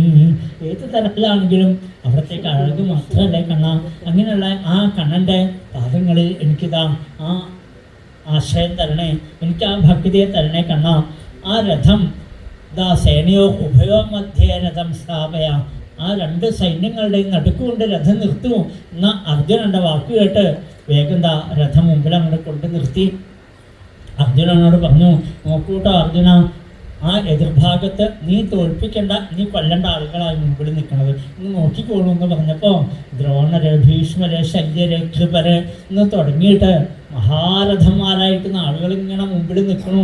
ഒരാളെ പോലും തോൽപ്പിക്കാൻ പോയിട്ട് ഒരു അമ്പെടുക്കാൻ പോലും പറ്റുന്നില്ല. കാരണം അവരൊക്കെ മഹാരഥന്മാർ, മഹാഗുരുക്കന്മാർ, മഹാത്മാക്കളായിട്ടുള്ള ആളുകൾ. അവരുടെയൊക്കെ നേരത്തെ എങ്ങനെയാണ് അമ്പ് ചെയ്യാം? അതോടുകൂടി ആ രഥത്തിൽ അങ്ങനെ തളർന്നു കിടക്കുമ്പോൾ ഭഗവാൻ കാണിച്ചു കൊടുക്കുക, ഇത് ശല്യര്, ഇത് ദ്രോണര്, ഇത് ഭീഷ്മര്, ഓരോരുത്തരെ കാണിച്ചു കൊടുക്കുമ്പോൾ പരസൈനികായുരക്ഷണാഹൃതവധി പാർത്ഥസഖേ ഋതുമമാസ്തു. കണ്ണാ ഞാൻ മാത്രമേ കണ്ടുള്ളൂ കേട്ടോ എന്നാണ്. എന്തേ കണ്ടത്? നീ കുറേ മോഷണം നടത്തിയിട്ടുണ്ട്. പാലും വെണ്ണയും തൈരും ആ വസ്ത്രവും പെണ്ണിനെയും കൂടി മോഷ്ടിച്ചിട്ടുണ്ട്. ആ കഥകളൊക്കെ എനിക്കറിയാം. പക്ഷേ ഇതേപോലൊരു മോഷണം ഞാൻ കണ്ടിട്ടില്ല എന്നാണ്. എന്താ? പരസൈനികായുരക്ഷണ. തൻ്റെ നോട്ടങ്ങളെ കൊണ്ട് ഓരോരുത്തരെയും പരിചയപ്പെടുത്തി കൊടുക്കുക എന്നുള്ള ഭാഗത്തിൽ കൂടി അവരുടെ ആയുസ്സിനെ തൻ്റെ കണ്ണിനെ കൊണ്ട് ആവാഹിച്ചെടുത്തു. ആയുസ് പോയാൽ പിന്നെ എന്തേ ഉള്ളൂ? വെറും ജഡ അല്ലേ?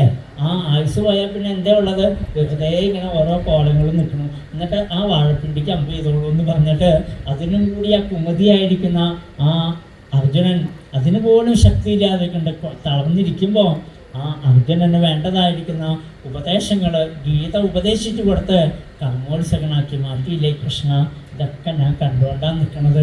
നിൻ്റെ എല്ലാ വികൃതികളും, അന്നുണ്ടായിരുന്ന വികൃതികൾക്കൊന്നും ഒരു കുറവും വന്നിട്ടില്ല എന്നാണ്. അങ്ങനെയുള്ള ആ സകല സർവ്വ ഐശ്വര്യപരിപൂർണനായിരിക്കുന്ന കണ്ണ, ആ ശ്രീപാദത്തിൽ എനിക്കിതാ വേണ്ടതായിരിക്കുന്ന ആ ഭക്തി എനിക്ക് തരണേ.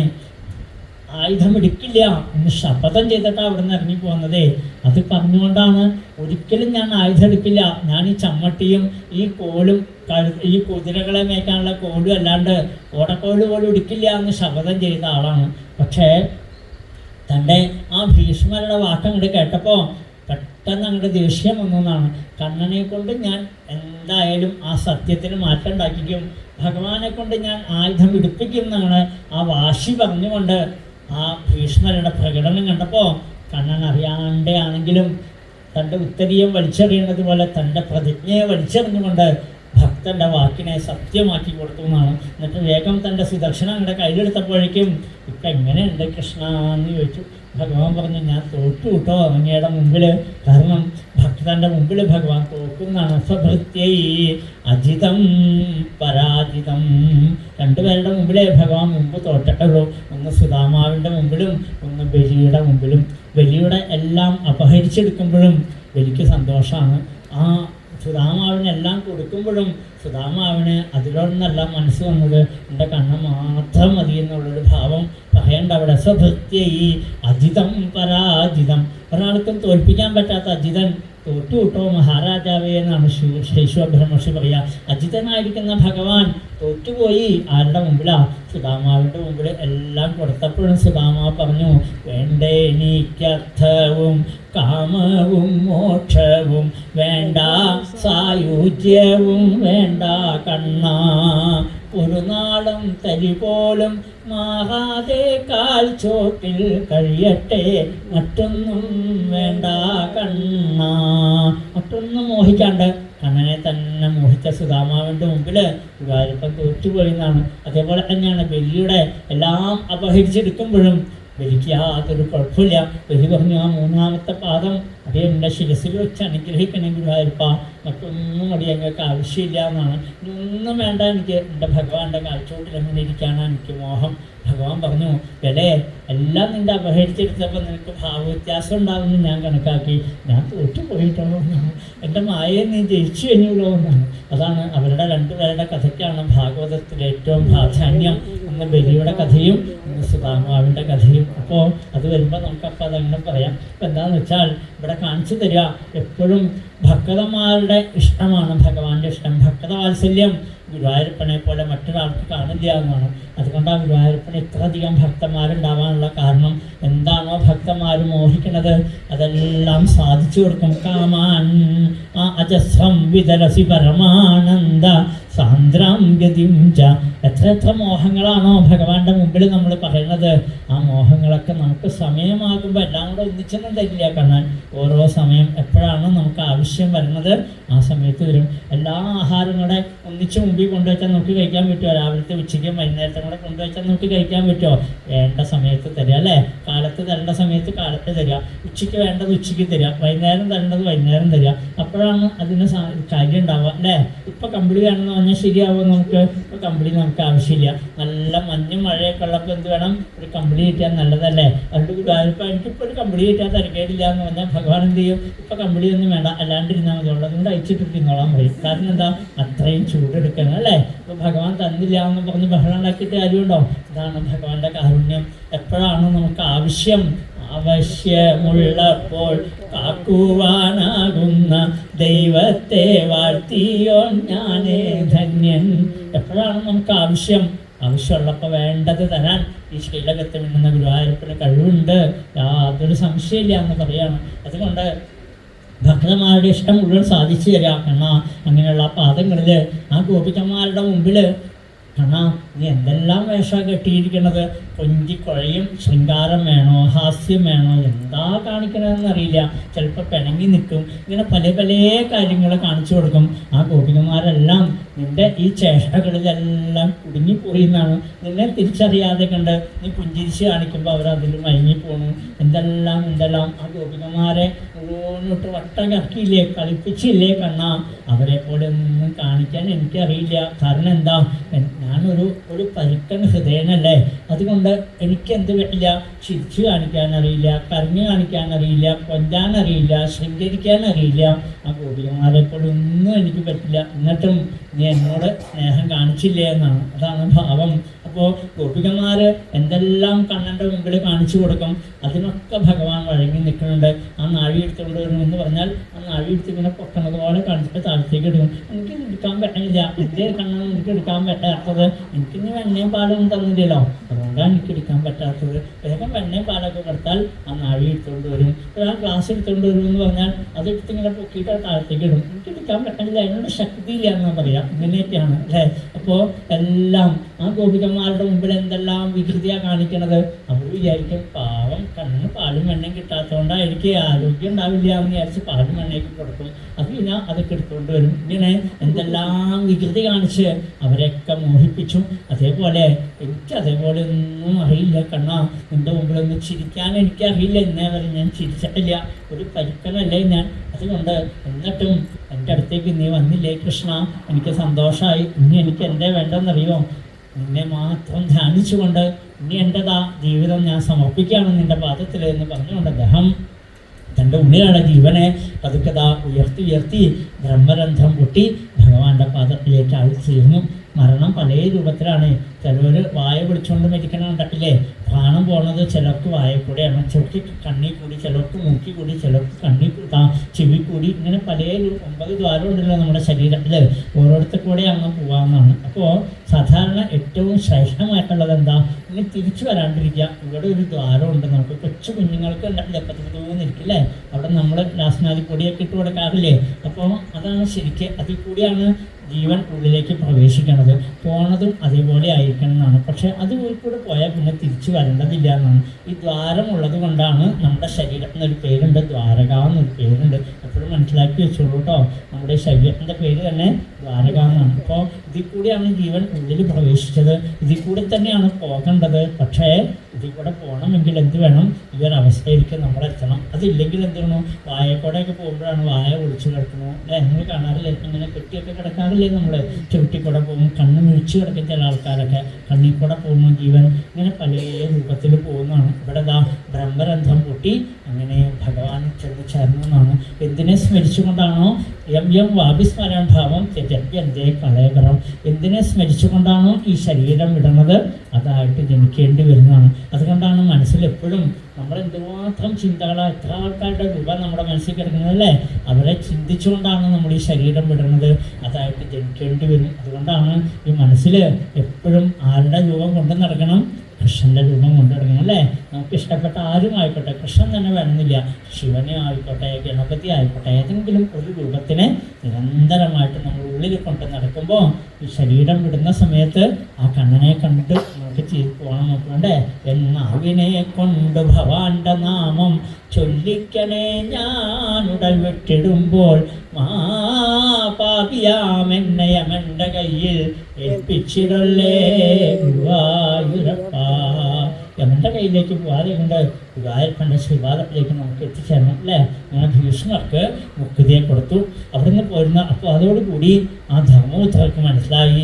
ഇതേവരെ മനസ്സിലാക്കിയിട്ടുണ്ടായില്ല. സജ്ജനങ്ങളിൽ നിന്നാണ് മനസ്സിലാക്കുക ഈശ്വരൻ്റെ മഹിമയെ. അത് മനസ്സിലാക്കിയതോടുകൂടി അദ്ദേഹത്തിന് സന്തോഷമായി.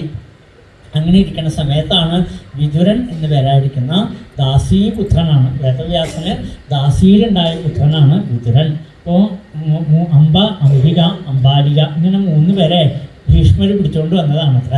അപ്പോൾ പിടിച്ചുകൊണ്ട് വന്നിട്ട് കാര്യം ഉണ്ടായില്ല. അമ്പ ഒരു ദിവസം പറഞ്ഞു, എന്നെ എന്തിനാണ് പിടിച്ചുകൊണ്ട് വന്നത്, എൻ്റെ മനസ്സ് വേറൊരാളുടെ ഉള്ളിലാണ് പോയി കിടക്കുന്നത്, അതുകൊണ്ട് എന്നെ ആ ചേട്ടൻ്റെ അടുത്തേക്ക് കൊണ്ടാക്കിക്കൊള്ളാൻ പറഞ്ഞു.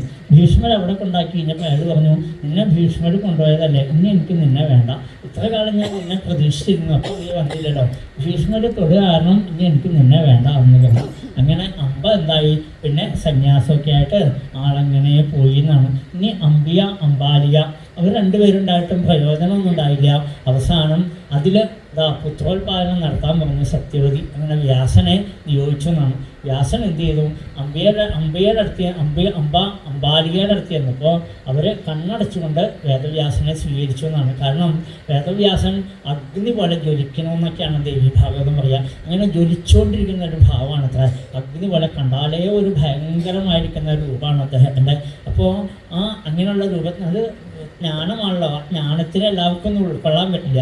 അതുകൊണ്ട് അംബാലിക എന്ത് ചെയ്തു, കണ്ണടച്ചുകൊണ്ട് അദ്ദേഹത്തിനെ ഭാവിച്ചു എന്നാണ്. അതുകൊണ്ട് ഉണ്ടായ പുത്രൻ കണ്ണ് കാണാത്ത ധൃതരാഷ്ട്രരായിട്ട് മാറി. ഭാര്യയാണെങ്കിലോ ഗാന്ധാരി കണ്ണ് മൂടിക്കെട്ടി അങ്ങനെ നടക്കാൻ തുടങ്ങി. അപ്പോൾ ഒരാൾക്ക് കാഴ്ചയില്ല, ഒരാൾ കണ്ണ് മൂടിക്കെട്ടി. അപ്പോൾ പിന്നെ എങ്ങനെയാണ് അച്ഛനും അമ്മയും കാഴ്ചയില്ലാതെ കൊണ്ടായാൽ പിന്നെ മക്കൾ എന്തായി തീരും അല്ലേ? അതുകൊണ്ടാണ് ദുര്യോധനാദികളൊക്കെ അങ്ങനെ തലതിരിഞ്ഞ് പോകാനുള്ള കാരണം.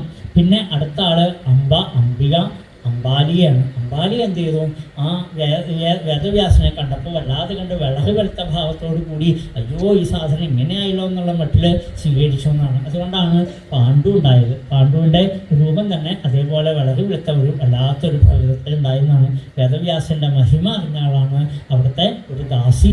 ആ ദാസി വന്നിട്ട് പറഞ്ഞു എനിക്ക് നല്ലൊരു ഉണ്ണി ഉണ്ടാവണം എന്നുള്ള മട്ടിൽ വേദവ്യാസനെ സ്വീകരിച്ചപ്പോൾ എന്തുണ്ടായി, അതിലാണ് വിതുരൻ. സാക്ഷാൽ യമധർമ്മരാജാവിൻ്റെ അംശാവതാരമാണ് വിതുരൻ. പേര് കേട്ടാലറിയാം. വിതു എന്ന് പറഞ്ഞാൽ അറിവിൻ്റെ മഹാസമുദ്രം, നല്ല ഭാഗവതൻ, നല്ല ഭക്തൻ. അങ്ങനെയുള്ള വിതുരൻ എന്ത് ചെയ്യുന്നറിയോ, ദുര്യോധനാദികളുടെ പ്രവൃത്തി കണ്ട് മനസ്സും അടുത്ത് ഹസ്തനാപുരത്തിൽ നിന്ന് അദ്ദേഹം ഇറങ്ങി തിരിച്ചു. അങ്ങനെ കുറേ കാലം തീർത്ഥാടനമൊക്കെ നടത്തി അദ്ദേഹം. കുറേ കാലം കഴിഞ്ഞ് ഹസ്തനാപുരത്തിൽ തിരിച്ചു വന്നപ്പോൾ കാണുന്ന കാഴ്ച എന്താണെന്നറിയോ, തൻ്റെ ഏട്ടനും ഏട്ടത്തിയമ്മയും കണ്ണ് കാണാത്ത രണ്ടുപേരും എന്ത് ചെയ്യുന്നറിയോ, സുഖമാണെന്ന് പറഞ്ഞിരിക്കുന്നു. ഇപ്പം എന്താ സുഖം, 101 മക്കളുണ്ടായിരുന്നു കൗരവാദികൾ. 101 ഭീമാദികൾ തുടക്കി അടിച്ച് എല്ലാത്തിനും കൊന്നു. ഒരെണ്ണം നല്ലതായിരുന്നു, ഒരു പെൺകുട്ടി ഉണ്ടായിരുന്നു ദുശ്ശള. ഇനി ഒരെണ്ണത്തിനും അവൾ നല്ല ഡീസൻ്റ് ആയിരുന്നെങ്കിലും അവൾ പോലും ഇനി ഇരിക്കണ്ടെന്ന് തീരുമാനിച്ചു. കൗരവിലൊന്നും ഇരിക്കണ്ടെന്ന് വിചാരിച്ച് ആ പെണ്ണിനോടെ തല്ലി കൊന്നു ഭീമൻ.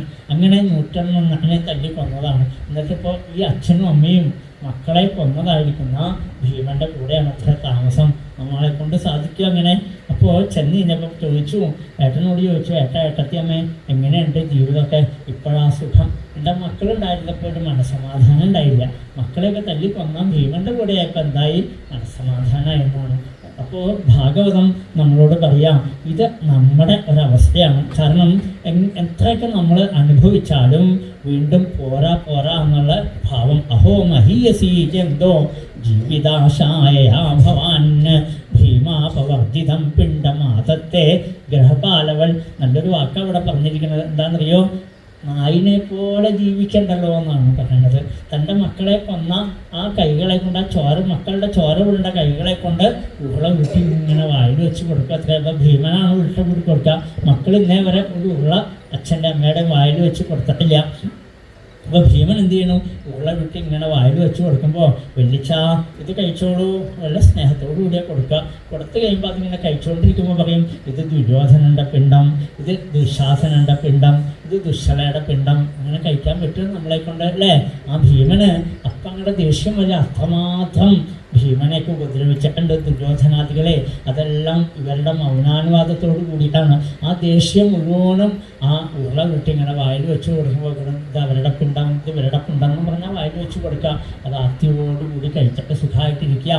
കാല് വേദനിക്കണമല്ലോ എന്ന് പറഞ്ഞാൽ മക്കൾ ഇതേവരെ കാല് തിരുമ്മി കൊടുത്തിട്ടില്ല. അപ്പോൾ ഭീമൻ എന്ത് ചെയ്യും, കാലങ്ങനെ തിരുമ്മി കൊടുക്കുമ്പോഴാണ് ദുര്യോധനെ കുറിച്ച് ഓർക്കുക. ആ ദേഷ്യം മുഴുവനെ കാലുമേ അങ്ങടെ തീർക്കും. ഒരൊറ്റപ്പെടുത്താണ്ട് പിടിച്ചാൽ കാലിങ്ങനെ പിടപെടപെടയെന്ന് പൊടിയണം, എല്ലാം കസ്റ്റിക്കണം, മുറിങ്ങണം. അത്ര ആ പെഞ്ചാമരം കൊണ്ട് അങ്ങനെ വീശിക്കൊണ്ടിരിക്കുമ്പോൾ ഇടയ്ക്ക് ദുശാസനെ കുറിച്ചൊക്കെ ഓർമ്മ വരുമ്പോൾ അതിൻ്റെ ആ പിടി വെച്ച് ഒരൊറ്റ ഇടി വെച്ച് കൊടുക്കും തലയ്ക്ക്. വിളിച്ചിന് വേദനിച്ചോ, വേദനിച്ചാലും സാരമില്ല, ഒരു ഇടിയല്ലേ, കുഴപ്പമില്ല എന്ന് വിചാരിക്കും. അങ്ങനെ കൊടുത്തുകൊണ്ട് നായിനെ പോലെ ജീവിക്കണമെന്നാണ്, ഗ്രഹപാലനെ പോലെ ജീവിക്കണമെന്നാണ്. നായിന് നമ്മൾ ആഹാരം കൊടുക്കും, ചിലപ്പോൾ നല്ല പെടയും കൊടുക്കും അല്ലേ? അതിന് വയറ് നിർത്തി ആഹാരമൊക്കെ കൊടുക്കുകയില്ല. അതേപോലെ തന്നെ എന്തിനാണ് അങ്ങനെ ജീവിക്കണത്? ജീവിച്ച് മതിയാവുക അങ്ങനെയില്ലേ? മക്കളുടെയൊക്കെ തല്ലുകൊണ്ടും എല്ലാ കുത്തുവാക്കുകൾ കേട്ടും ഇങ്ങനെ ദുരിതം അനുഭവിച്ച് എന്തിനാണ് ജീവിക്കണത്? അതിനു മുമ്പേ എത്തണ്ടേ ഭഗവാന്റെ അടുത്തേക്ക്? ഭഗവാനെ വിളിച്ച് പരിചയമില്ലാത്ത കാരണം കീർത്തിച്ചിടുന്നതില്ല തിരുനാമം. ഒരിക്കൽ പോലും നാമം ജപിക്കാതെ കണ്ട് ഈശ്വരഭജനം ചെയ്യാതെ കണ്ട് ജീവിതം കഴിച്ചുപോയി. അതുകൊണ്ട് ഇനിയെങ്കിലും ഇങ്ങനെയല്ലല്ലോ ജീവിക്കേണ്ടത്. ഇത്ര പ്രായമായില്ലേ, കണ്ണ് കാണാണ്ട് ജീവിച്ച എന്നെങ്കിലും കൃഷ്ണ എന്നൊന്ന് വിളിച്ചുകൂടെ? അദ്ദേഹത്തിൻ്റെ ആ വിതുരൻ്റെ മനോഹരമായിരിക്കുന്ന കൂർത്തുമുഖത്തമായിരിക്കുന്ന ആ വാക്കുകളെ കൊണ്ട് സ്നേഹഭാഷങ്ങളൊക്കെ ഛേദിച്ചു. ആ രണ്ടുപേരെയും ഹിമോത്പാസത്തിൽ കൊണ്ടുപോയി ഭഗവാനെ ഭജിക്കാനുള്ളതൊക്കെ പറഞ്ഞു കൊടുത്തുകൊണ്ട് അവർ ഭഗവാന്റെ ലോകത്തിലേക്കായിട്ട് മാറി. അങ്ങനെ ഇരിക്കുന്ന സമയത്താണ് പല ദുർനിമിത്തങ്ങൾ ഇങ്ങനെ കാണാൻ തുടങ്ങി എല്ലായിടത്തും. അപ്പോഴാണ് ധർമ്മപുത്രർ എന്തേ ദുർനിമിത്തങ്ങൾ കാണാനുള്ള കാരണം? അപ്പോഴാണ് അർജുനൻ തൻ്റെ ഗാന്ധിവം എന്ന വില്ല് വലിച്ചഴിച്ച് കൊണ്ടുവരുന്നു. അർജുനോട് ചോദിച്ചു, നീ ഇത്ര കാലം എത്ര നാളായി ദ്വാരകയിൽ പോയിട്ട് എന്തേ നീ ഇത്ര നാൾ വരാണ്ടിരുന്നത് എന്ന് ചോദിച്ചു. അപ്പോൾ പറഞ്ഞു, അവിടെ ശ്രീകൃഷ്ണന് സുഖമല്ലേ, ബലരാമന് സുഖമല്ലേ, രുക്മിണ്യാദി ദേവിമാർക്കെല്ലാം സുഖമല്ലേ, ദ്വാരകാവാസികൾക്കെല്ലാം സുഖമല്ലേ, എല്ലാവർക്കും സുഖമാണ് കേട്ടോ. പക്ഷെ നമുക്ക് മാത്രം സുഖമില്ല എന്നാണ്. കാരണം എന്താ? ഏതൊരു ഭഗവാന്റെ തേജസ് കൊണ്ടാണോ നമ്മളൊക്കെ ജീവിച്ചത്, നമ്മളെല്ലാം നയിച്ച് നടന്നത് ഏതൊരു കണ്ണനാണോ ആ ഭഗവാൻ നമ്മളെയൊക്കെ ഉപേക്ഷിച്ച് വഞ്ചിതോഹം മഹാരാജ ഹരിണാ ബന്ധുരൂപിണ ഏനമേ പഹൃതം തേജോ ദേവവിസ്മാപനം മഹൽ. ആ ശ്രീകൃഷ്ണനാകുന്ന തേജസ്സുത മറഞ്ഞു കഴിഞ്ഞിരിക്കണമെന്നാണ്. ധർമാണ്യുദാര രുചിരസ്മിത ശോഭിതാനി ഹേ പാർത്ഥ ഹേ അർജുന സഖേ കുരുനന്ദനായതി. കണ്ണനിങ്ങനെ ഇടയ്ക്കിടയ്ക്ക് വിളിക്കും, ഹേ അർജുന സഖേ കുരുനന്ദന. ഇടയ്ക്കിടയ്ക്ക് ഇങ്ങനെ വിളിക്കും അത്ര. ആ വിളി എളുപ്പത ആ ചുവട്ടിൽ മുഴങ്ങും. ഞാൻ കൃഷ്ണരൂപം കാണാൻ പറ്റില്ലല്ലോ എന്ന് പറഞ്ഞുകൊണ്ട് അദ്ദേഹം അവിടെ തളർന്നു വീണു. ആ ജിഷ്ണു ഗോവിന്ദ സൂക്തങ്ങളെ കണ്ണൻ്റെ കീർത്തനങ്ങളെ പാടിക്കൊണ്ട് നാമം ജപിച്ചുകൊണ്ട് പിന്നെ ആരോടും പറയാൻ നിന്നില്ല. ഞാൻ പോവാണ് എൻ്റെ കണ്ണൻ്റെ പാദത്തിലേക്ക് എന്ന് പറഞ്ഞുകൊണ്ട് കണ്ണൻ പോയ ദിക്കിലേക്ക് അങ്ങനെ അദ്ദേഹം ആ ധനുസ്സും വലിച്ചുകൊണ്ട് അങ്ങനെ പോകുമ്പോൾ ധർമ്മപുത്രാദികൾക്ക് തോന്നി, കണ്ണനില്ലാത്ത ലോകത്ത് ജീവിക്കരുത്, കണ്ണനെ കാണാതെ കണ്ട് ഒരു നിമിഷം പോലും ജീവിച്ചു വയ്യ എന്ന് കണക്കാക്കിക്കൊണ്ട് അതാണ് ശരിയായിരിക്കുന്ന ഭാഗവത ധർമ്മം. അതുകൊണ്ട് പണ്ട് സജ്ജനങ്ങളൊക്കെ എപ്പോഴും പറയും, അമ്പലമുള്ളിടത്ത് വേണം ജീവിക്കാൻ എന്ന് പറയും, ക്ഷേത്രമില്ലാത്ത നാട്ടിൽ പോയി താമസിക്കരുത് എന്ന് പറയും. കാരണം നമ്മൾ വിളിച്ചാൽ വിളി കേൾക്കാൻ ഒരാൾ വേണ്ടേ, നമ്മുടെ നാടിന് ഒരു നാഥം വേണ്ടേ എന്നാണ്. അതകത്തിരിക്കുന്ന ആളാണ്. അപ്പോൾ അതില്ലാത്തയിടത്ത് ഒരിക്കലും ജീവിക്കരുതെന്നാണ്. അവിടെ എന്നും ദുഃഖം ഒഴിയില്ല എന്നാണ് നാട്ടിലൊക്കെ. അതുകൊണ്ട് എപ്പോഴും ഇതിനെ ആശ്രയിച്ചിട്ട് വേണം നമ്മൾ ഓരോരുത്തരും കഴിയേണ്ടതെന്ന് പറയും. ഇവിടെ ആ കണ്ണനെ കാണാതെ കണ്ട് എന്തിനാണ് ഇവിടെ ഇരിക്കണതെന്ന് തോന്നി. ആ ഭക്തിയുടെ മാധുര്യം അനുഭവിച്ച പാണ്ഡവന്മാർ ഓരോരുത്തരങ്ങനെ പോകുമ്പോൾ ഒരാളും മറ്റേ ആളെ വിളിച്ചില്ല. അർജുനൻ വിളിച്ചില്ല, ഏട്ടൻ പോകാറുണ്ടോ എൻ്റെ കൂടെ കണ്ണൻ്റെ അടുത്തേക്ക്? വിളിച്ചില്ല. ധർമ്മപുത്രരോ ഭീമനെയോ നകുലസഹദേവന്മാരെയോ തങ്ങളുടെ എല്ലാം ഭാര്യ അയക്കുന്ന പാഞ്ചാലിയോ അല്ലെങ്കിൽ കുന്തി മാതാവിനോ ഒന്നും വിളിച്ചില്ല. കാരണം നമ്മളൊക്കെ വന്നത് ഒറ്റയ്ക്കാണ്, പോണതും ഒറ്റയ്ക്ക് തന്നെയാണ് അല്ലേ. ഭാര്യയെ വിളിച്ചാൽ ഭാര്യ വരും എൻ്റെ കൂടെ, ഞാൻ പോകുന്ന സമയത്ത് ഭർത്താവ് വരുമോ, ഭാര്യ പോകുന്ന സമയത്ത് ഭാര്യ വിളിക്കുക, ഞാൻ പോവാട്ടോ, ചേട്ടൻ പോരണ്ടോ എന്ന് വെച്ച് കഴിഞ്ഞാൽ നീ പൊക്കോ, ഞാൻ പിന്നെ വന്നോളാം എന്ന് പറയും. ആരെങ്കിലും വരുമോ നമ്മുടെ കൂടെ? ഒരാളും വരാൻ തയ്യാറല്ല അല്ലേ. അപ്പോൾ വന്നത് നമ്മൾ ഒറ്റയ്ക്കാണ്, പോകുന്നതും നമ്മൾ ഒറ്റയ്ക്ക് തന്നെയാണ്. അത് ഭാഗവതം നമ്മളെ ബോധ്യപ്പെടുത്തി തരിക. എന്നും നമ്മളെ ഒറ്റപ്പെടുത്തും, നമ്മളെന്നും ഒറ്റയ്ക്ക് തന്നെയാണ്. നമ്മുടെ കൂടെ ഉണ്ടെന്ന് തോന്നുന്നതാണ് മായ. എല്ലാവരും നമ്മുടെ കൂടെ ഉണ്ടെന്ന് തോന്നും. ഇന്നത്തെ കാലാവസ്ഥ നമുക്കറിഞ്ഞൂടെ, മക്കളൊക്കെ കാനഡയിലും അമേരിക്കയിലും അവിടെ ഇവിടെയൊക്കെയാണ്. ഇപ്പം എന്താ, എല്ലാ കുടുംബത്തിലും ഒരു കൂമനും കൂമത്തി മാത്രമേ ഉള്ളൂ. അങ്ങോട്ടും ഇങ്ങോട്ടും മൂടി ഇരിക്കാമെന്നല്ലാതെ കണ്ട് വീടുകളൊക്കെ ശൂന്യമായില്ലേ. എത്രയോ വീടുകൾ ആരും ഇല്ലാതെ കണ്ട് അനാഥമായിട്ട് പോകുന്നു. തറവാടുകളൊക്കെ നശിച്ചുകൊണ്ടിരിക്കുന്നില്ലേ. എല്ലാവരും പോകുന്നു അത്ര. എല്ലാവരും നമ്മളെ വിട്ടു പോവാണ്. എപ്പോഴും വിടാണ്ട് നമ്മുടെ കൂടെയുണ്ട്. ഓരോ ശ്വാസമായിട്ട് പ്രാണേശ്വരി പ്രാണദാത്രി പഞ്ചാശൽ പീഠരൂപിണി നമ്മുടെ ഉള്ളിൽ സദാസമയത്തും പ്രാണനായിട്ട്, ശ്വാസമായിട്ട്, കാഴ്ചയായിട്ട്, ചുവടായിട്ട് എല്ലാമായിട്ട് ഈശ്വരൻ നിറഞ്ഞു നിൽക്കുന്നു. അതിനെ മാത്രം നമ്മൾ കാണില്ല എന്നാണ്. അതാണ് അതിൻ്റെ ഏറ്റവും വലിയ ദോഷം. ഇവിടെ ആ കണ്ണൻ്റെ അടുത്തേക്ക് ഓരോരുത്തരായിട്ട് പോയി ആ ഹിമാലയത്തിൽ പോയി അവരെല്ലാം കൃഷ്ണാന്ന് വിളിച്ച് തൻ്റെ ശരീരം ഉപേക്ഷിച്ചു. അവരെല്ലാം ഭഗവാന്റെ ലോകത്തിലേക്ക് എത്തി.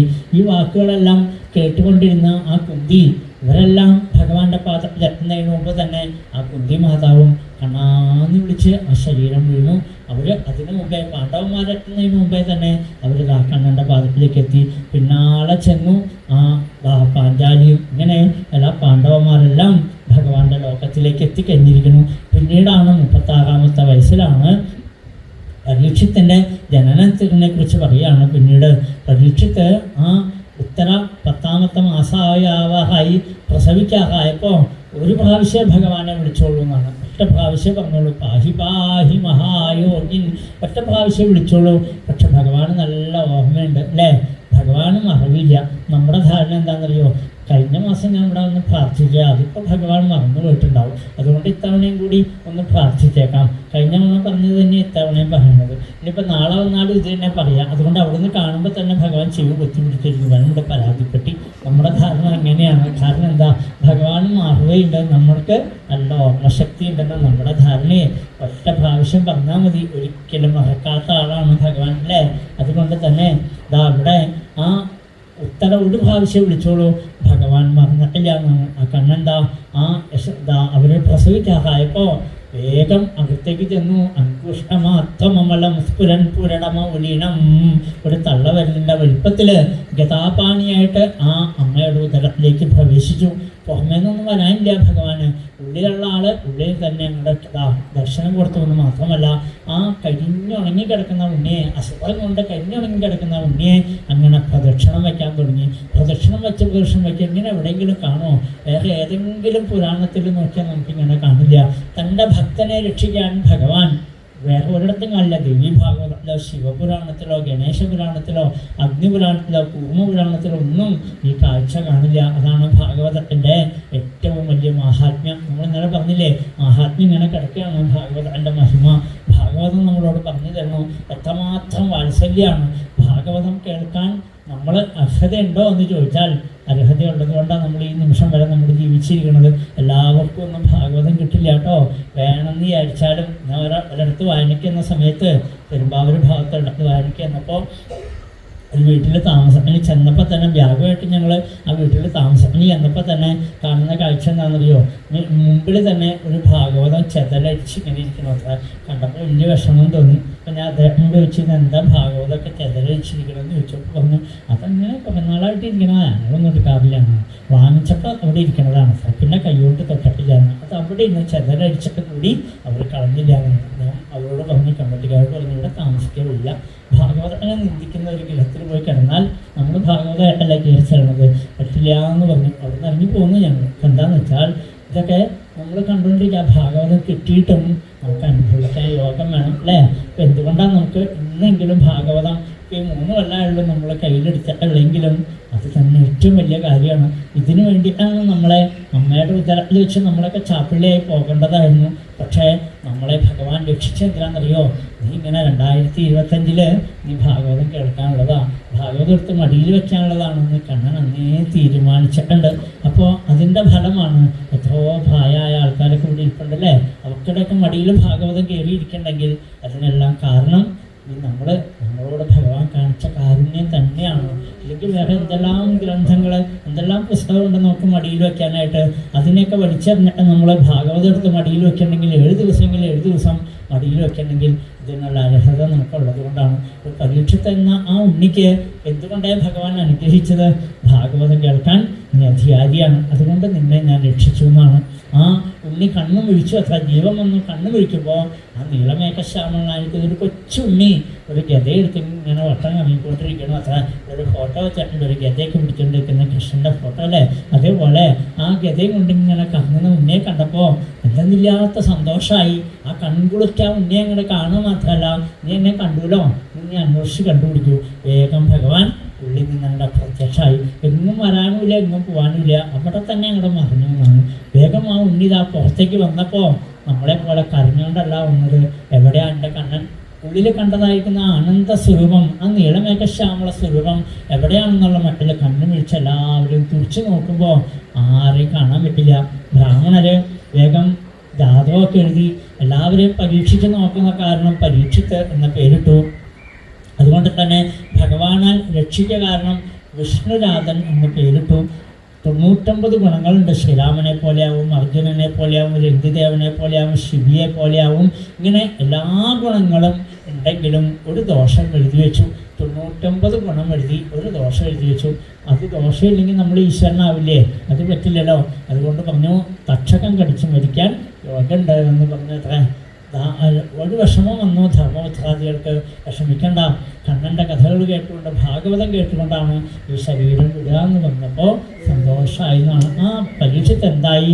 36-ാമത്തെ വയസ്സിൽ രാജ്യഭാരം ഏറ്റെടുത്തു. ഇവിടെ പറഞ്ഞു മഹിമഹാഭാഗവത ശാസ. ഈ ഭൂമിയെ മുഴുവനും പരിപാലിച്ചു കൊണ്ടിരുന്ന ചക്രവർത്തിയായിരുന്നു അത്ര.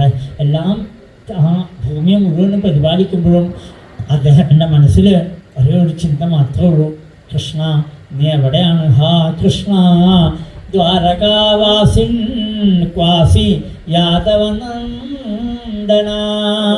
എപ്പോഴും അത് മാത്രമേ ചിന്തയുള്ളൂ, മറ്റൊന്നും ആവശ്യമില്ല അദ്ദേഹത്തിന്. ആ കണ്ണൻ എവിടെയാ? തൻ്റെ കണ്ണൻ എവിടെയാ? ഹാ കൃഷ്ണ ദ്വാരകാവാസിൻ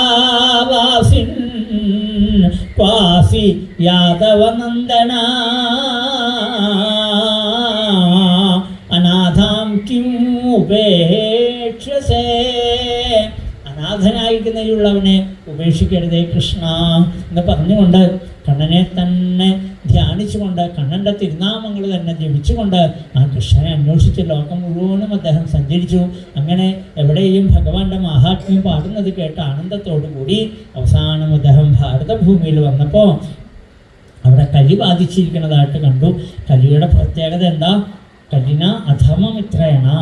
ആ അധർമ്മമാണ് കലി നമ്മളെ കൊണ്ട് ചെയ്യിക്കുക. വേണ്ടെങ്കിലും നമ്മളെ കൊണ്ട് നന്മ ചെയ്യിക്കില്ല എന്നാണ്. അത് അമ്പലത്തിലാണെങ്കിലും കൊള്ളാം, ആ ആശ്രമത്തിലാണെങ്കിലും കൊള്ളാം, എവിടെയാണെങ്കിലും സന്യാസിമാർ പോലും അധർമ്മത്തിലേക്ക് കൂപ്പുകുത്തുന്ന കാഴ്ചയല്ലേ നമ്മൾ കണ്ടുകൊണ്ടിരിക്കുന്നത്.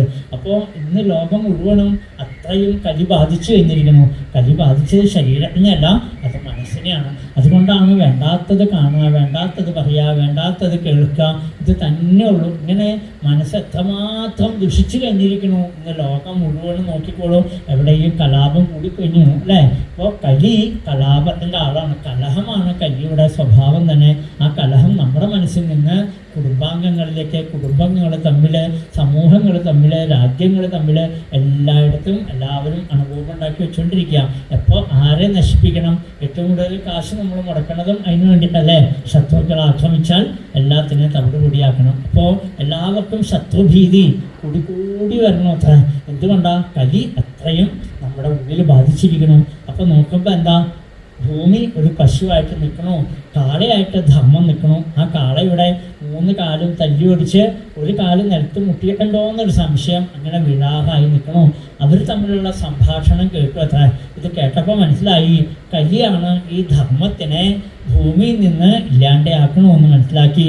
വേഗം തന്നെ ധർമ്മത്തിനെ ധ്വംസനം ചെയ്യുന്ന ആ കലിയെ നിഗ്രഹിക്കണം, അടക്കണം എന്ന് തീരുമാനിച്ചു. പറഞ്ഞു നീയും ഞാനും കൂടി ഈ ലോകം ഭരിക്കണം. ഒന്നുമില്ലെങ്കിൽ നീ അല്ലെങ്കിൽ ഞാൻ. ഇപ്പം ഞാനാണ് ഇവിടുത്തെ ചക്രവർത്തി. അതുകൊണ്ട് കലി നിന്നെ ഇവിടെ നിന്നും കാണാൻ പാടില്ല, വേഗം പൊക്കോളെന്ന് പറഞ്ഞു.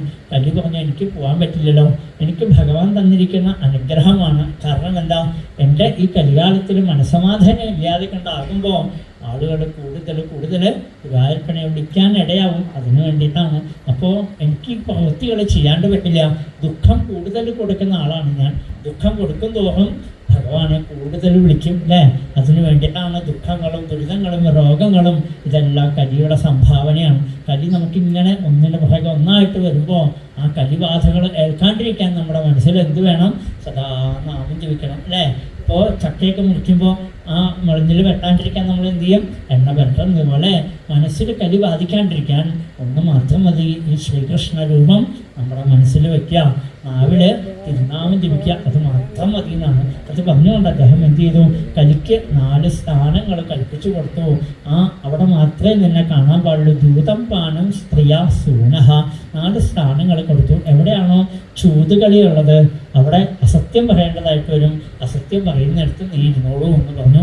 പിന്നെ എവിടെയാണോ മദ്യപാനം ഉള്ളത് അതിനിപ്പോൾ എവിടെയാണെന്ന് ചോദിക്കാനില്ലോ. അതില്ലാത്തൊരു സ്ഥലവുമില്ല. എല്ലാവരും സ്ത്രീജനങ്ങളൊക്കെ ധാരാളമായിട്ട് കഴിച്ചു തുടങ്ങിയിരിക്കണം ഇപ്പോൾ. അതുകൊണ്ട് ഇപ്പോൾ കുട്ടികളൊക്കെ കണ്ടുകൂടെ തുള്ളി ചാടി നടക്കണം. എല്ലാം മയക്കുമരുന്നും മദ്യവും ഒക്കെ അന്നേ അന്നേ പറഞ്ഞു വെച്ചേക്കണം. അപ്പോൾ പിന്നെ ഇന്ന് പറയാനുണ്ടോ? ഇന്ന് അത് കൂടിയല്ലേ വരിക.